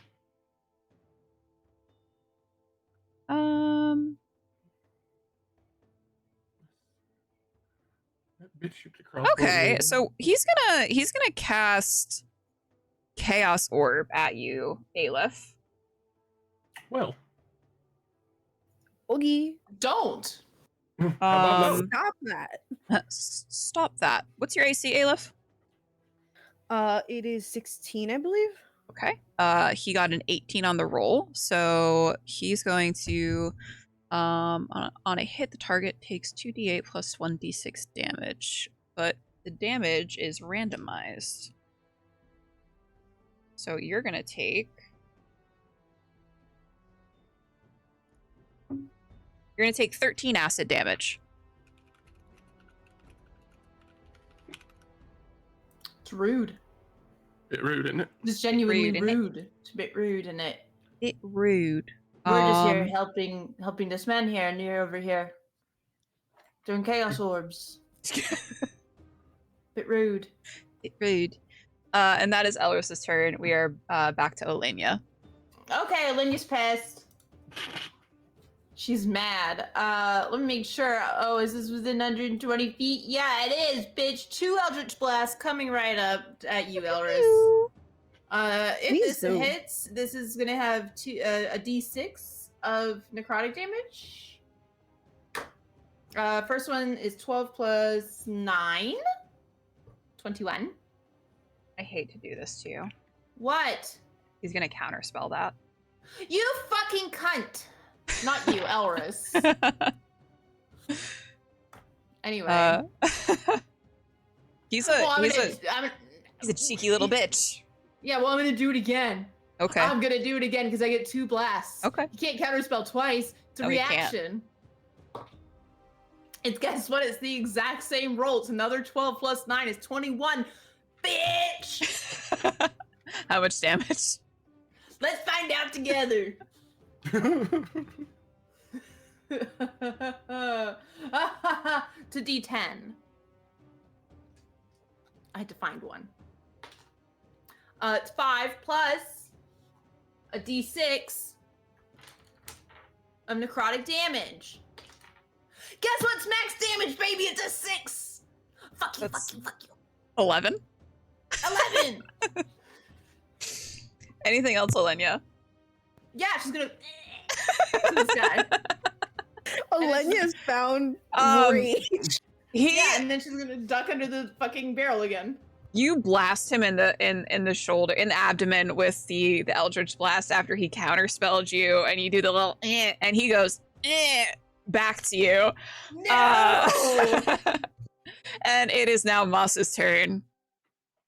All right. Moss would Olympia's like. shouting at you, by the way, going, fuck him up! Okay, well, I guess I know what I have to do.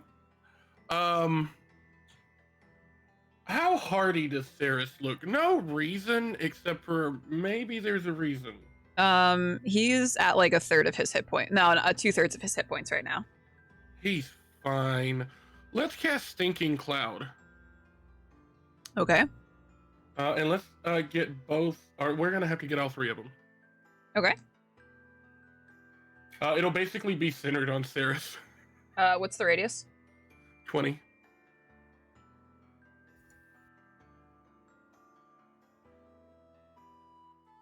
Stinking Cloud's a great spell, by the way. Mm-hmm. Uh-oh. I love that spell. All right. What do they have to do? Oh, nothing. Is it start of each their creature turn? Each creature that is completely within the cloud at the start of its turn must make a Constitution saving throw against poison. Failed saves, they spend their entire action retching and reeling.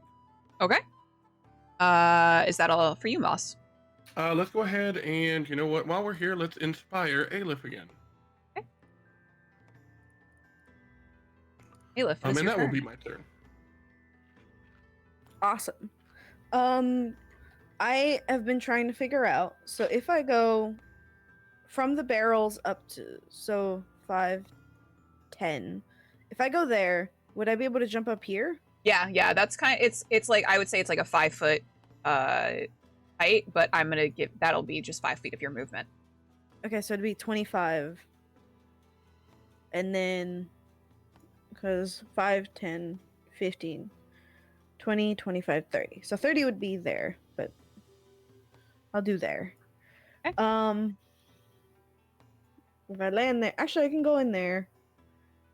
Sure, I know. Let's just go over here because I don't have anything ranged anymore. I don't think. We gotta get you a ranged weapon. You need to use some javelins. Oh, I have a. Yeah, I crossbow, got something. I think I have a longbow, but that's gonna be roll bad.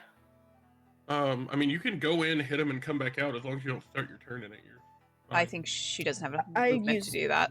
I don't have enough movement. Well, okay. I will second wind. There it is. Boop. I'm gonna do that. Hopefully. So 1d10 plus 6. Alright. That's gonna be 14. And then I'm gonna come in here. 1, 2. I'll use a what's it called, dash, so that we're there. So that he is not by himself, taking both. And I will whisper at him, "What did you take?" A thing. And I will end my and he turn. starts to gag a little. I'm gonna hold my breath as long as I can. Okay. And that's the end of my turn. All right. We're going to go to Saris. He is he's going to make his con save. That's a 15. The save is 15. He's good. Okay. So does he take anything halving or anything like that? Okay. And he is going to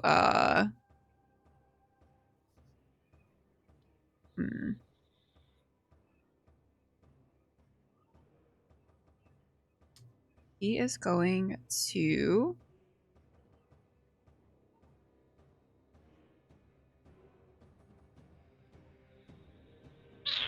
I don't want him to He's going to cast Sleep on Elris. So the spell sends a creature into magical... Okay, we have to roll 5d8. He has magic. You didn't know this about him. He's an arcane trickster rogue. Ooh. He's gonna use his mage hand.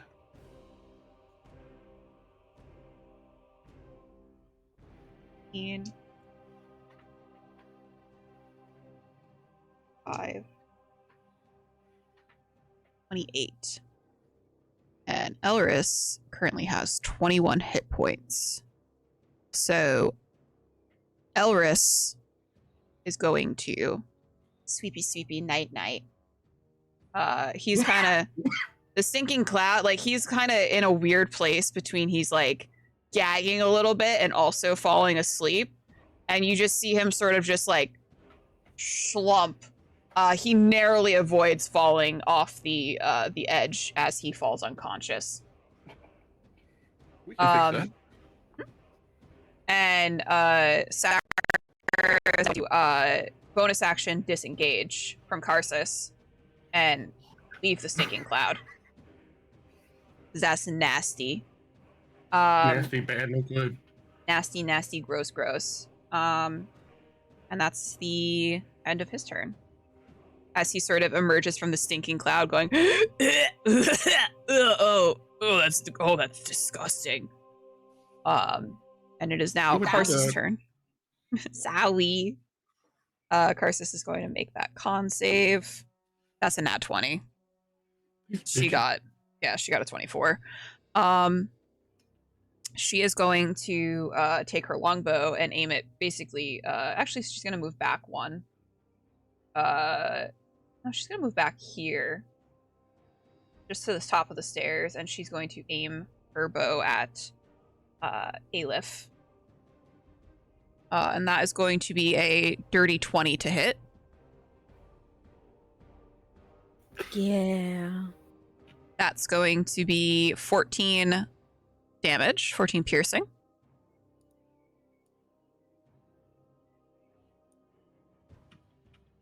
And she's going to do it again. That's going to No. be 31 to hit.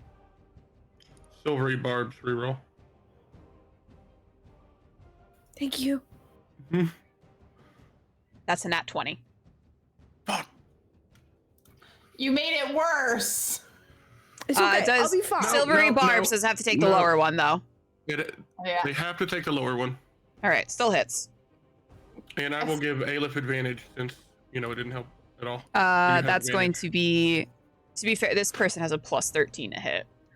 That's going to be 10 points of piercing damage.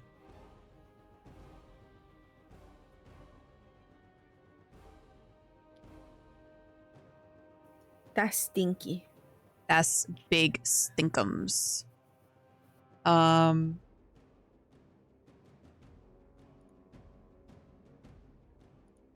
And let's see. Does Karsus want to do anything else? No, why would they? No, she doesn't. She's going to have just moved back. And then she is going to end her turn. It is going to be Oleyna's turn. Karsus just did this to my pal. My friend employee. Okay. Fuck you, Karsus. Toll the dead. Wisdom saving throw. Okay. DC 17. 7. Outstanding. Great. So it's it's 2d12 plus a d6 because I still have the no, I don't. Never mind. Can I move it as a bonus action over to Karsus? The hex. Yeah. Okay. Oh I'm wait, gonna no, do that. he's technically not dead. I can't move it from person to person. No, I don't think so. Is that a thing in the? I don't know. Let's look. I have the thing right here.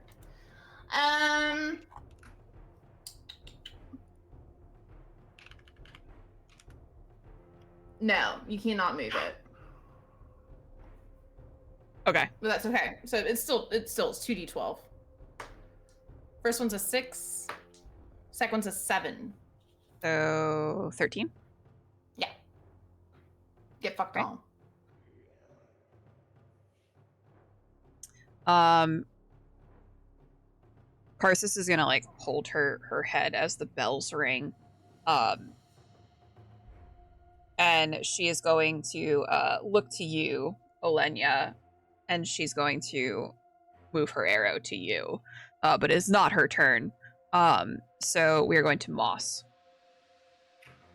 Moss is going to go 5, 10, 15, 20, 25, 30. Stand right here. And we are going to cast...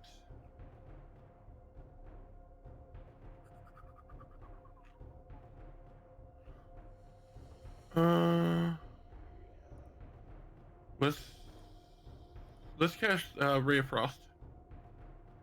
Okay, what's that? Attack roll or save? Attack roll. Okay. That is a 15 to hit. Does not hit. Good.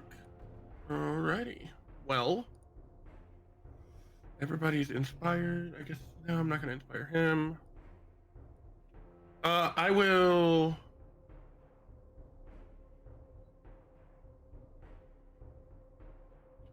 I will do nothing. No, I can. I will cast Healing Word at Eilif. Okay. And that will be... Roll me a 8 points perception of just to healing. see where Eilif is. Okay. That is a 22. Yep. Okay. So you get 8 points of healing. Okay. Big thank you. that all for you, Moss? Yes. Eilif, make me a con save. Okay.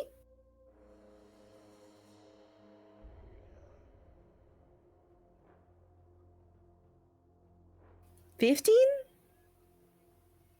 I think that's the save. You're good. Okay. Okay.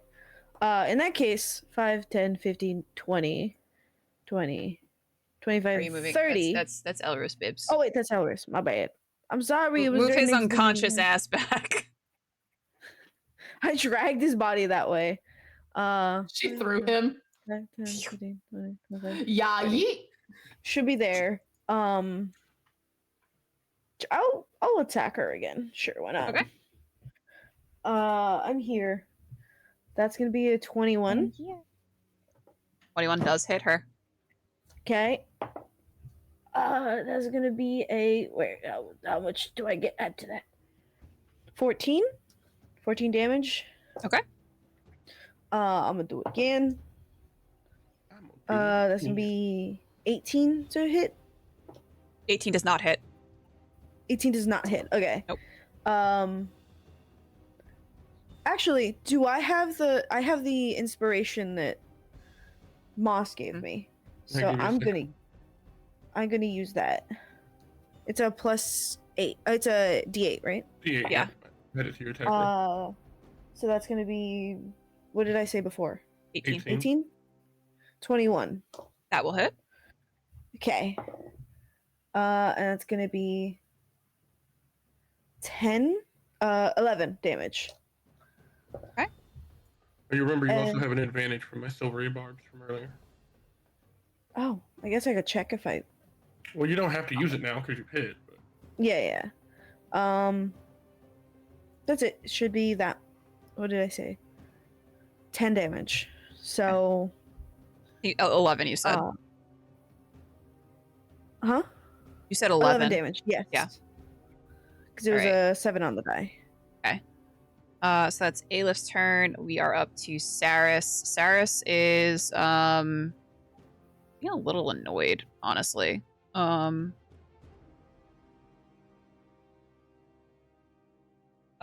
He's going to sort of rush through and land right next to Eilif.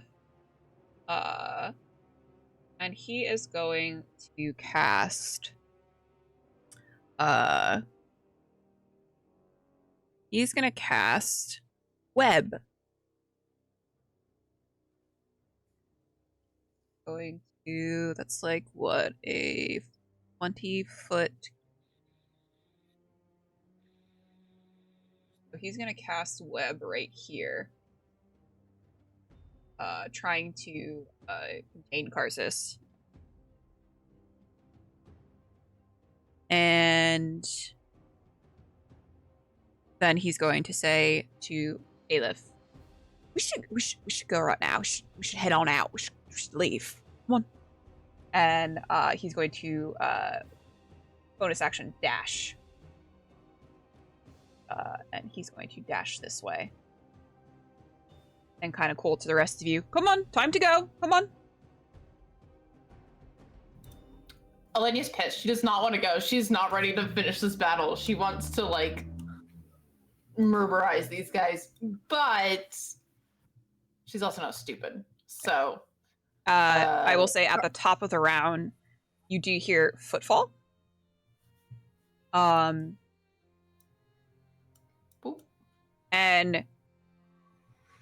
it's not accompanied by the clanking of plate mail, which would maybe signify the guards. There's someone else rushing here, several somebodies, and you don't think that they're going to be here to help you. Can I, is Karsus still conscious? She is still conscious. She looks like she could go another like 5 rounds. However, she is going to make a save. And she's going to fail that save. She goes to like move towards you to try to strike at you, and the webs that Saris had cast are binding her. preventing her from moving. Okay. Do we have free movement, or are we still Yep. in? You guys are able to. You can let me know. Are you going to continue to attack, or are you going to No. follow Saris? I am. Go ahead. Oleyna's, yeah, she's going. Okay. So you all make your way towards the passageway up here. Quick thing. Yeah. Before we leave, I know Karsus is like kind of nice to me, right? Mhm. So I'm just gonna look at her and I don't know what happened. I'm really sorry. And I'll leave like an apple from my bag on there, and I'll be like, my greatest apologies. I gotta. I'm sorry, and then I'll leave. She is like struggling to like try to wrench herself free of these webs, and she just, the apple throws her for a loop. She like literally, she like was like going to like try to jab her arm, and she looks down at the apple and she's like, Eilif, what the fuck? As you dart away. You all follow after Saris as he leads you through the streets of Tergaron. I want everyone to make me we'll do an athletics check with advantage because you have Saris leading you. Can an argument be made for acrobatics? No. Okay. What am I rolling? I'm sorry. Athletics? Athletics. I heard you, but it did not process. Oh, you're good. Moss got a 14. I got a 15. 23. Okay. He's always got to one-up me. But I got a Sorry. 15 on the die. I'm sorry. So you guys have no problem. Even Oleyna has no problem. She picks up her skirts and she is boogieing. Eilif, you are hot on Saris's heels as you follow him through, and you note that you are not heading deeper into the city, but out of the city, and not out landside. You are heading towards the docks. As you make your way through, he sees some guards up ahead that are sort of blocking the way into the docks, and he grabs your arm, Eilif, and signals to the others to follow as he goes down a passageway, and he leans against one of the walls, and a door opens, and it kind of skirts its way through the wall that you know is surrounding the city, and you find yourselves out in the docks, which are sort of looking out on the Bay of Daggers. And he's kind of looking around, and he spots a boat with a red sail, and he makes his way towards that boat. Do any of you like to do anything at this point? I'm gonna grab him by the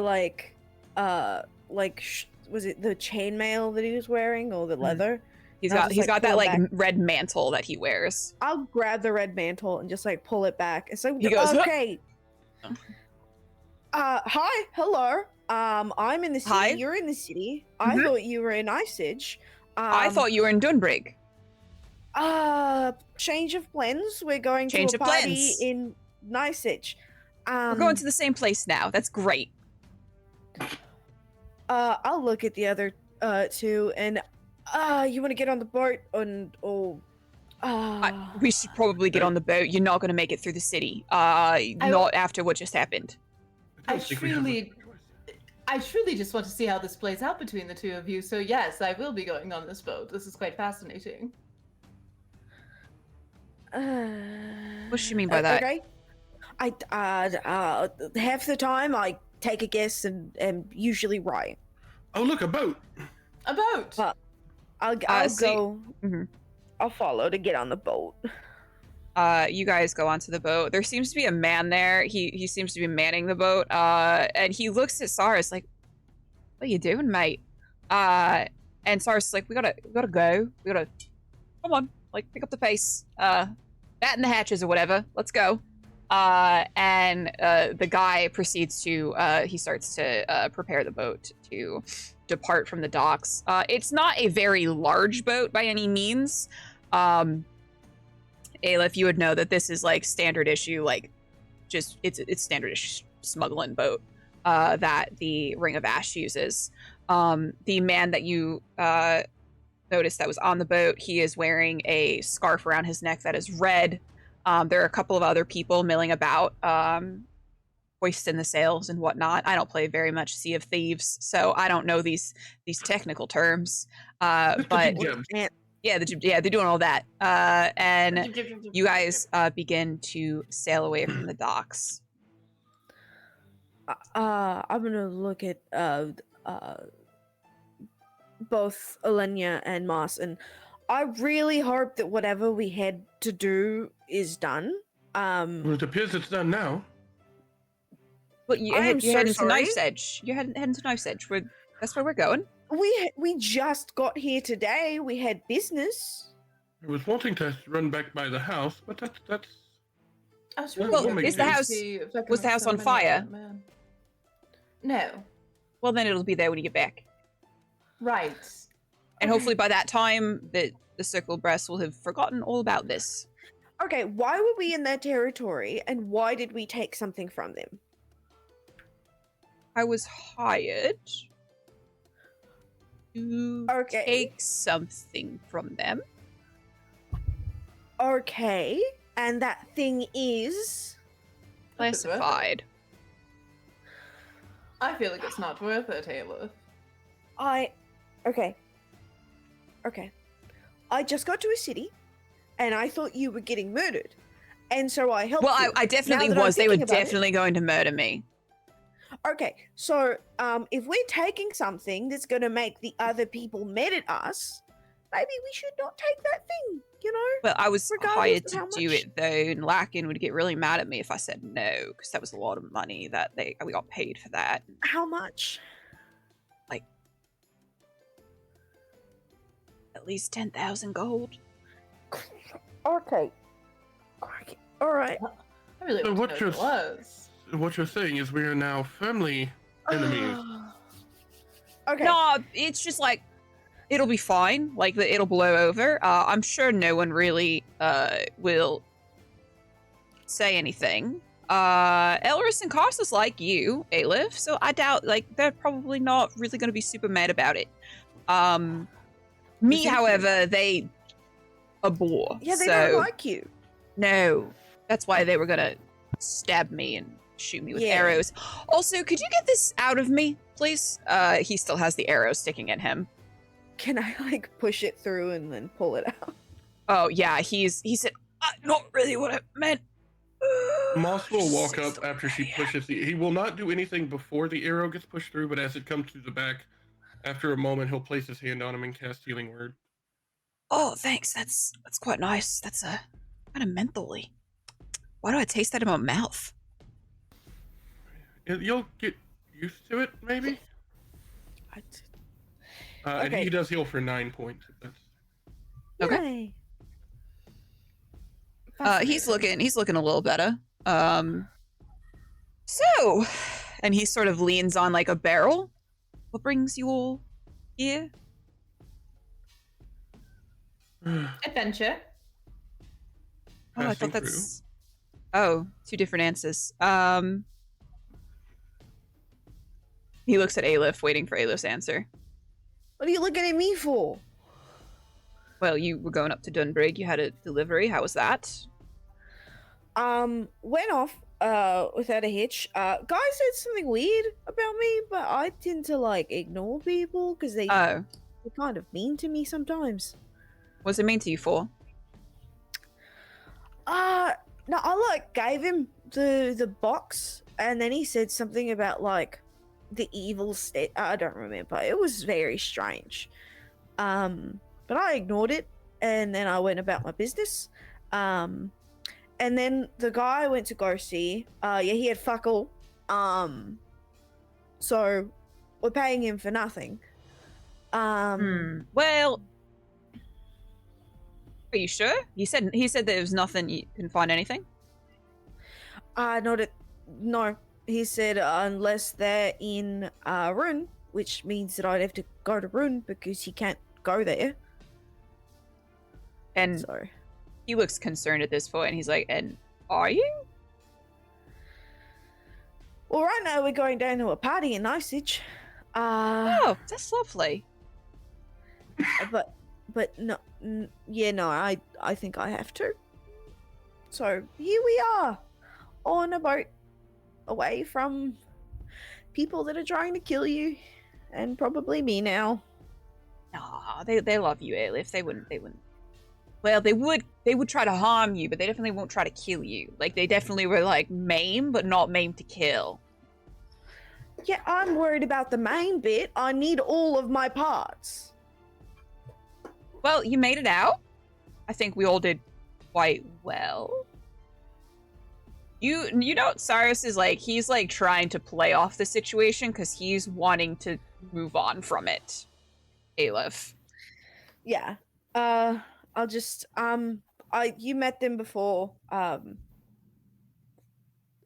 Friends, this is Cyrus. Mm-hmm. He's Oleyna, in case you forgot. I remember. Boss, and then Neck over there. Mhm. Everyone remembers. He looks awkward at that. He doesn't know what that means. Good. I don't think Oleyna knows what it means. I will tap him and just, she's out of our price range, mate. It just We tried.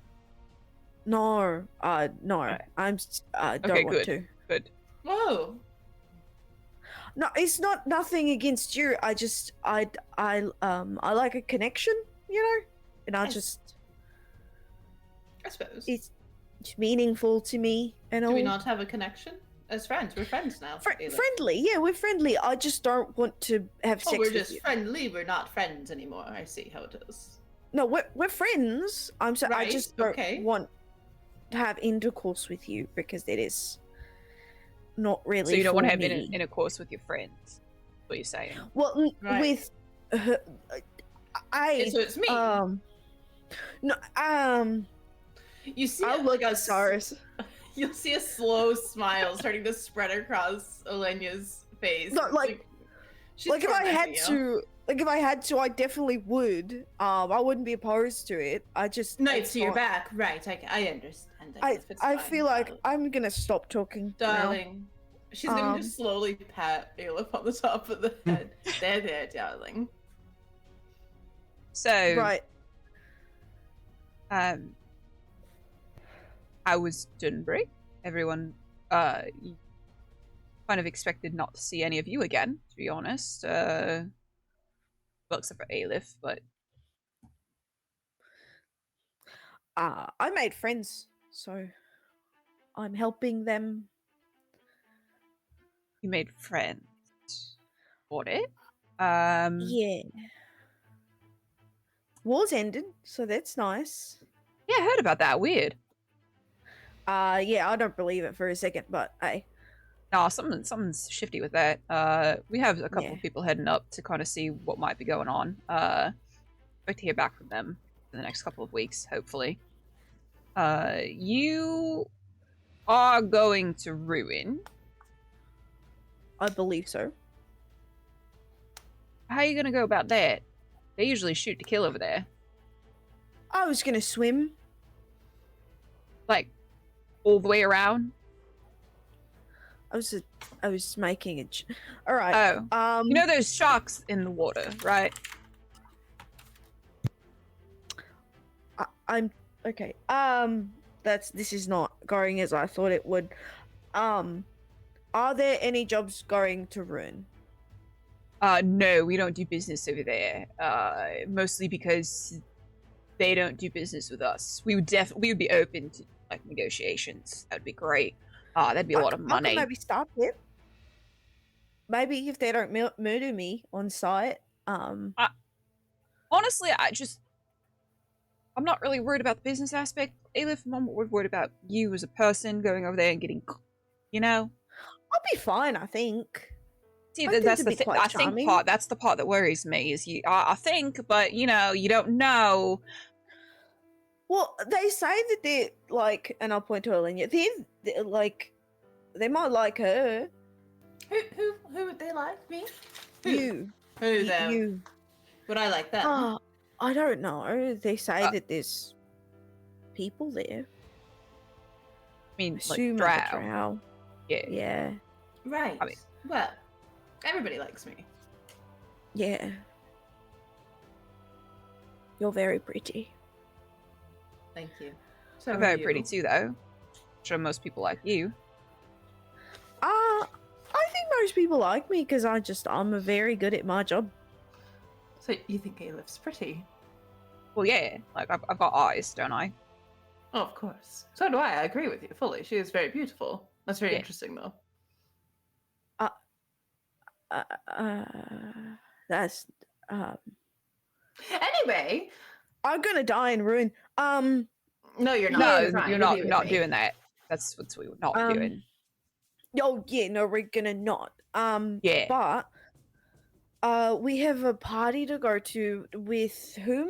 What was his name? Vadium. And I look Oh. at Cyrus. Are you What? sure about that? What's wrong with that? It's Okay, I'm gonna tell you something. I've known Vadium since I was a young lady, a young woman. Very Uh-huh. intimately. Does he I've hold known grudges? Vadium. Yeah, does he? Would I know that? I would imagine Vadium does hold a grudge. He does in a petty sort of way. Like, in not like I'm going to kill you. Like, if you imagine if someone would have stolen from him, that's part of the game. That's part of the game. You know, like that's fun. That's exciting. And he would want to get them back, but not in a I'm gonna murder you kind of way. Okay. Let me ask you something, Eilif. Mhm. How do you deal with horrible misinformation being spread about you in ways about both your sex life and possibly your eating habits? Well, I don't have. Well, I eat a lot. So I don't care what people say about that. One of those is non-existent. So Are you okay with being called a slut? I suppose I wouldn't really care. I Then wouldn't it's like fine. it. All is well. Don't worry. If you have wronged Vadium, I can smooth it over. Oh, wonderful. I will be changing how I look though. What did you steal from him? I'll look at Cyrus. Was it? I don't remember. It was think in it a was a- box. I remember that. I think it was a couple of bolts Yay of big. very fine fabric. It was quite expensive. I think it was like satin or silk. Yeah. Oh. It was like something silk, something with a D. I don't remember. Yeah, we just do the deliveries. It's just in a box. We had to deliver it up north yeah. though, so Oh That was dear. weird. Oh dear. Yeah. see that This doesn't is sound not good. good. No. If you stole fabric from him, you do know what Vadium does, right? No. Yeah, he's a tailor. He does the... One of the greatest in the world, you know. Oh, I mean, highly I've sought never out. really Yeah. been anywhere else, so I would assume, yeah, probably, you know, from our perspective. She kind It's of like like a difference? flourishes. She like flourishes the skirts and robes of her that she's wearing, and this is a Vadium original. Oh, it looks yeah, like it's very flowy. it's very Looks silver. nice in the breeze. I think you see like an aneurysm come upon Oleyna. It's got like the twinkles, I guess. Oh yeah, they're like it's the nice. glitter. I feel like if I Right, touch it and though, it- it's gonna like be on me. Yeah, it looks a little bit Regardless, like tin. it doesn't. It's fine. It's fine. Don't worry about it. I will smooth things over for you, and you will owe me all of your life. That I have not allowed someone to sully your reputation.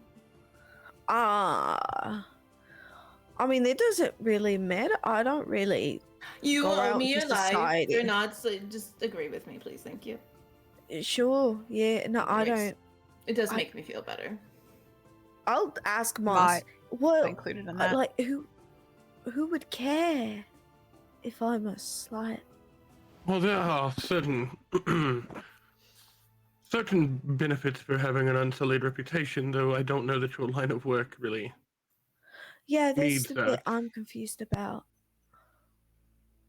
But I mean, it's just a small price to pay. Yeah, You no, can smooth I'm things fine with over. it. And allow her to smooth things over, and you already do everything she says anyway, so it's not really that big of a change. Yeah, it just that's fair. That's fair. Yeah, all right, I'll do it. Sure, why not? You're welcome. That's where you say thank you and just continue. Oh, thank you. Mhm. Yeah, no, so we're going down to a party. I'm not quite sure what for. But I was told that we should go. And I'm Where's the trying party to be at? kind. Knife's Edge, right? Yeah, but like where? Yes. Like where in Nice Edge? It's I would love to tell you, and Elenia's gonna dig out the letter that she received from Vadium, and she will read it to you, and she will tell you where it is. Mhm. At Redford Keep.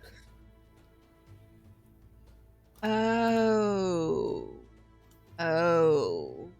Lord Eleanor.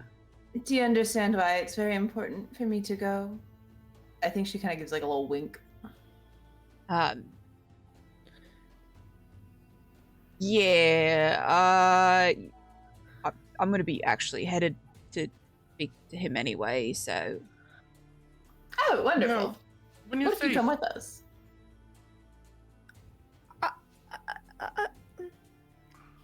when you say I'm not going to a secret- party. Please don't put me in a suit. They want to put me in a dress, you understand? Okay, that's no they, right? Well, you'd look nice. However, if you're not into it, then they should respect that boundary, and he's gonna kind of like, or maybe you should just do what the lady says so that she doesn't look at me like that anymore.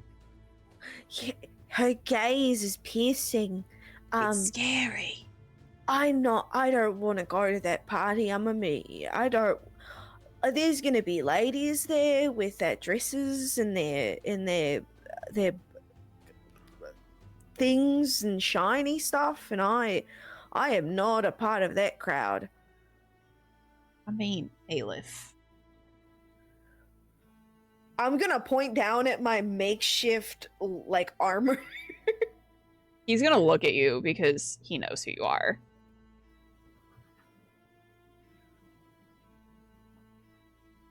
Okay. All right. Well, I'll actually Was she knows. She knows. She took my bank account. Oh, Yeah. I'm not just a prostitute, I'm a con artist, darling. Yeah, I had to change the routing numbers, so I got to update. why did Oh, she you give read that? it then? Yeah, She left it on a slip of paper and I found it and then I took I it was- and then Very sad at the time. you can't leave, Eilif. You can't leave your like banking info around. Yeah, Yeah. I know that. I just somebody with a penchant for stealing things might come across it. No, I got like I'm really glad it was her that got it, but I got really fucked up. Like really fucked up. It was I don't remember most of that day. Okay. So, well, a couple of days' journey to Knife's Edge. That fine with everyone. You guys chill. We got enough rations to last us, all of us. Shouldn't be an issue. We keep the boat pretty well stocked. Do you happen to have any sailors on this ship who are looking to spend some money for some company? Yeah, I imagine. And he looks at like back at a couple of guys milling about. There's ladies too. Yeah, I mean, you could ask around if you want. You probably tickle someone's fancy. Sailors love me, I assure you. When they came to Solaris, I was quite the hit. I imagine so. And he looks to Moss, like, is that the right thing to say? You're doing fine, sir. I did have a question. Is there somewhere quiet maybe I could read, take some notes? And he kind of pulls out the journal. His plan is to spend most of his time reading and trying to decipher. Yeah, there's some, not a whole lot of privacy on this ship. There's 2 bed quarters down below with some cots and everything. Feel free to pick one. If there's stuff on it, though, don't pick that one, because that belongs to someone, and they will be very cross with you if they come back to their bed at night and they find that you're in their bed and not willing to offer salacious deals to them. So, Okay, look for one that's empty. Understood. yes. I learned that the hard way. Mm-hmm. I'm glad I didn't have to. I appreciate your sacrifice. You're welcome. Well, I will retire, and Moss will go down, find a empty bunk, and just kind of begin reading and deciphering the journal. Okay. Eilif, what are you doing? I'm gonna, whenever he is able, I will let him know that we should talk in as much privacy as we can get. He'll take you to, like, the front of the ship where there's, like, sort of less people milling about. Yeah. Well, as always, I am still looking for work, before I head to Rune. So, whatever you have, I will accept. And I'm gonna write down the new information and hand it to him. Next time I hit land and near a bank, I'm going to add you to the account. Why? If that is okay with you. As you said, I don't know Rune, and I don't know what I'll find, so better my son is safe than anything else. Well, if you want to add me to it, that's fine. I'm not going to touch it. Got no need for it. Got my own bank account. So... Yeah. And you read it, so you know, which is terrifying.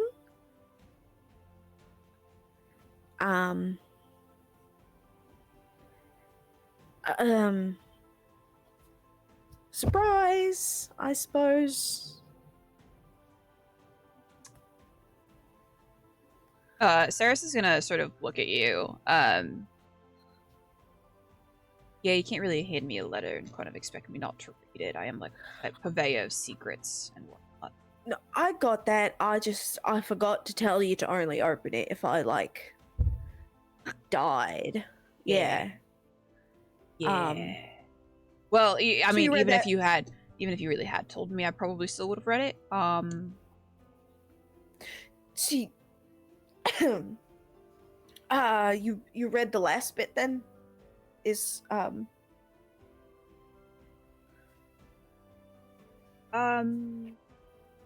mean, like, if you didn't want me to read it, I'd pretend I didn't. No, this it's fine. It's fine that you read it. I just I'm gonna be honest. I thought I'd be dead when you read it, so I admitted a lot of things that I did not mean to while I was alive, because then So, I'm going to have to throw myself from the boat. You don't hold me in, like, highest regard or anything. No, I do. All of that is just that's true. That one's true. Because I hold you in very high regard as well, so it would just make sense that we both hold each other in a high regard. Yeah. And it's the highest regard, honestly. yeah, It's the highest. Yeah.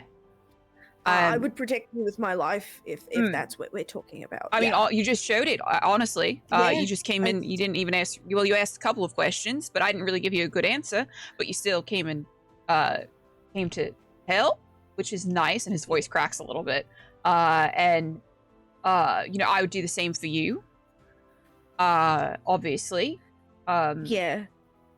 It's Like, nice that we share this similar high regard for each other. It's quite nice. I respect that you are a strong person, and you respect that of me, and I appreciate that.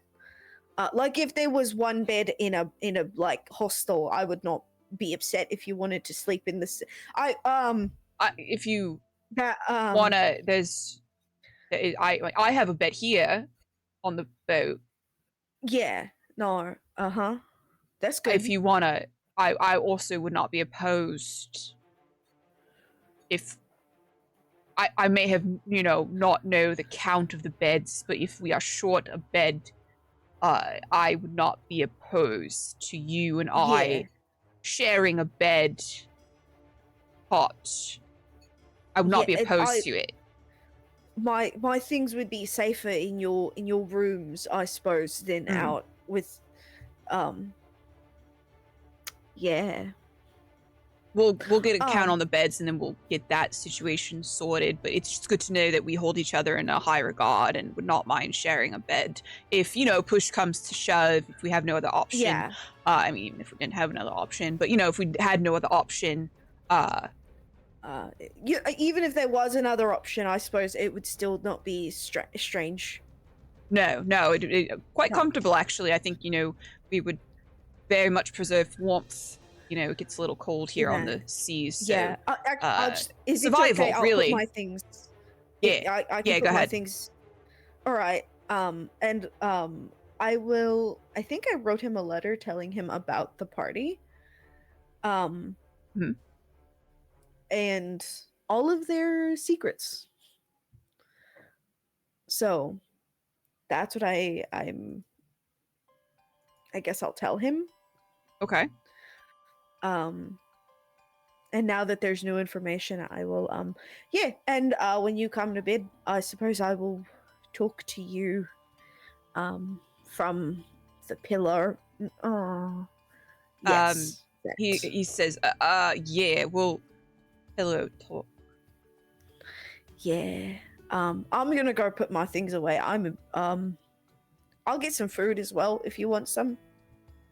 Yeah, that food would be great. Not really great food here, but food would be great in general. It's like mostly like rural stuff, so I got rations that are good, so yeah, I usually carry a couple of snacks with me. Some oranges and stuff. You gotta keep away the scurvy. Scurvy's, you gotta look out for that. I'm still scared of Trenchfoot. It's still terrifying to me. Yeah, I mean, those are nice boots. They're nice. They're new. Thank you. Yeah. They're good for another month, I think. Yeah. I'm gonna go put my things away, and then I'm gonna go. I don't know where his room is, but I'm gonna ask one of the sailors instead. As you go to step away from him, he does sort of grab you by the wrist, and he'll pull you into a hug, and you feel his arms wrap around you, and his neck his chin sort of rests on the top of your head. Glad you're okay, Eilif. I will hug him back just a little tighter and just glad you didn't die. Just then. He will release you just as quickly, sort of pat his legs a little bit. Right then, see you in a little bit, and he will head in the opposite direction. Okay, I also just go. I no longer want to stand in this. Tension. All right. Anything anyone else would like to do? Yeah. Oleyna's gonna go find the nearest group of unoccupied sailors, and she's gonna look to see if any of them recognize her, if they've any of them have traveled down to Solaris and visited the Gilded Cage. You would actually recognize one of the female sailors. She frequented the Gilded Cage quite a bit. Although she wasn't actually one of your customers, she was one of the other girls' customers. I think that Oleyna would just march right up to them and wave and say, "Hello, darling. It's me, Oleyna, from the Gilded Cage. I was wondering if one of you, or perhaps all of you, would like to have a good evening." Hold on. Okay.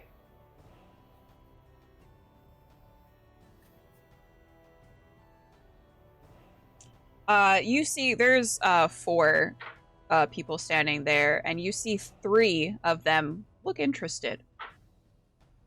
And the woman will speak up. And what are you proposing? Well, certainly there's enough rum on this ship to go around, and I think there are plenty of bedroom games that we could play. Come on, let's go. And she's going to, like, circle her finger up, like, hurting them. So the woman and the 2 men will follow after you, and they lead you to actually the one room that they share is like only their room. The other occupants of the ship have the other quarters. So you guys will be able to have as much privacy as you can on a boat this size. But yes, bedroom fun time will certainly be had amongst the group. Sometimes it's a group activity, you know?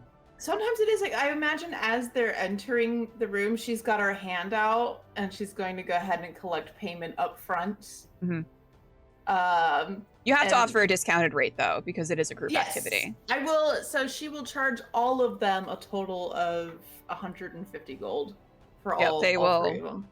They are, so you know that these are not normal, ordinary sailors. You know that these are sailors with the Ring of Ash. Money is not a problem to them, as they sort of dig through their coin pouch and offer you up some gold coins to total the 150. And I think we'll fade to black there. That's all right. Everyone sort of, Eilif and Moss, you know to sort of stay away from that room for the night at least. And does anyone else want to do anything? Nope. All right. And that is where we will end our session with Oleyna getting a train ran on her. I was... Oh, Oleyna's making money. The temptation to say it was... There's just, like, I imagine there's just, like, a lot of, like, laughter and, like, feigned pillow fights coming through. And like, strange, like, cawing sounds from a man. Why? I don't know. What are you doing to these people? More like, what are they doing to Oleyna? Oh, boy.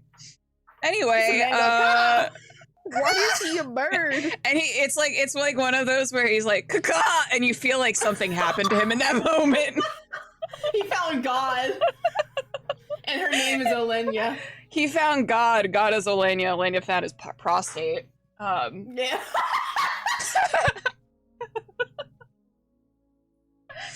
Okay.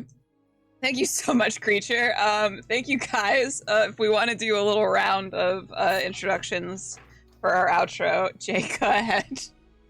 Hi, I'm Jay. I play Eilif. I am not getting, my character's not getting a train run on that. But they're also not getting 150 gold, so, you know. Give and take, man. You give and take. You gotta give to take. You know what I mean? You can find me on all social medias at TheYellowCubes. I finally do have a day that I can, in fact, start streaming. And that is going to be Wednesday nights for sure. What I'm going to be streaming is going to be up to my mood that day. So come by and watch me do that. It's going to be at 4 p.m. Pacific time. So come by and watch me play a game. I think it's going to be For the King. Probably going to be something else. I don't know. All right. Go follow Jay, guys. Mournian. Hello, it is Mournian, playing Moss. We got some interesting information today, which is super cool. You can find me in one of these lovely ladies' chats being a pain in their butt. And maybe one day I'll stream. Who knows? One day. You can stream with me, Mournian. As we know, Joel is not here because he thinks football is more important than D&D with his friends, his best friends in the whole wide world, and his wife. So, you know, Little Bones. Hi, it's me. I'm LittleBones309. I'm your favorite indie gamer, but tonight is AAA Saturday over on my channel. So we're either going to be playing some Baldur's Gate or some COD. Who's to say, really? Come check out indie games every Wednesday for Wishlist Wednesday and throughout the week. And then TTRPGs all around the web with all my friends. And we got Sunday Fun Day coming up tomorrow. Me and Myriad together. Maybe some homies will be joining us. Come do the thing. Hi guys, I'm Myriad. This is my channel. If you like what you see, if you like watching us play D&D on Saturdays, make sure to follow. We do a whole bunch of TTRPG as well as variety gaming over on this channel. We'll be doing a whole lot of more TTRPG stuff in this year. We got a couple of things going on currently.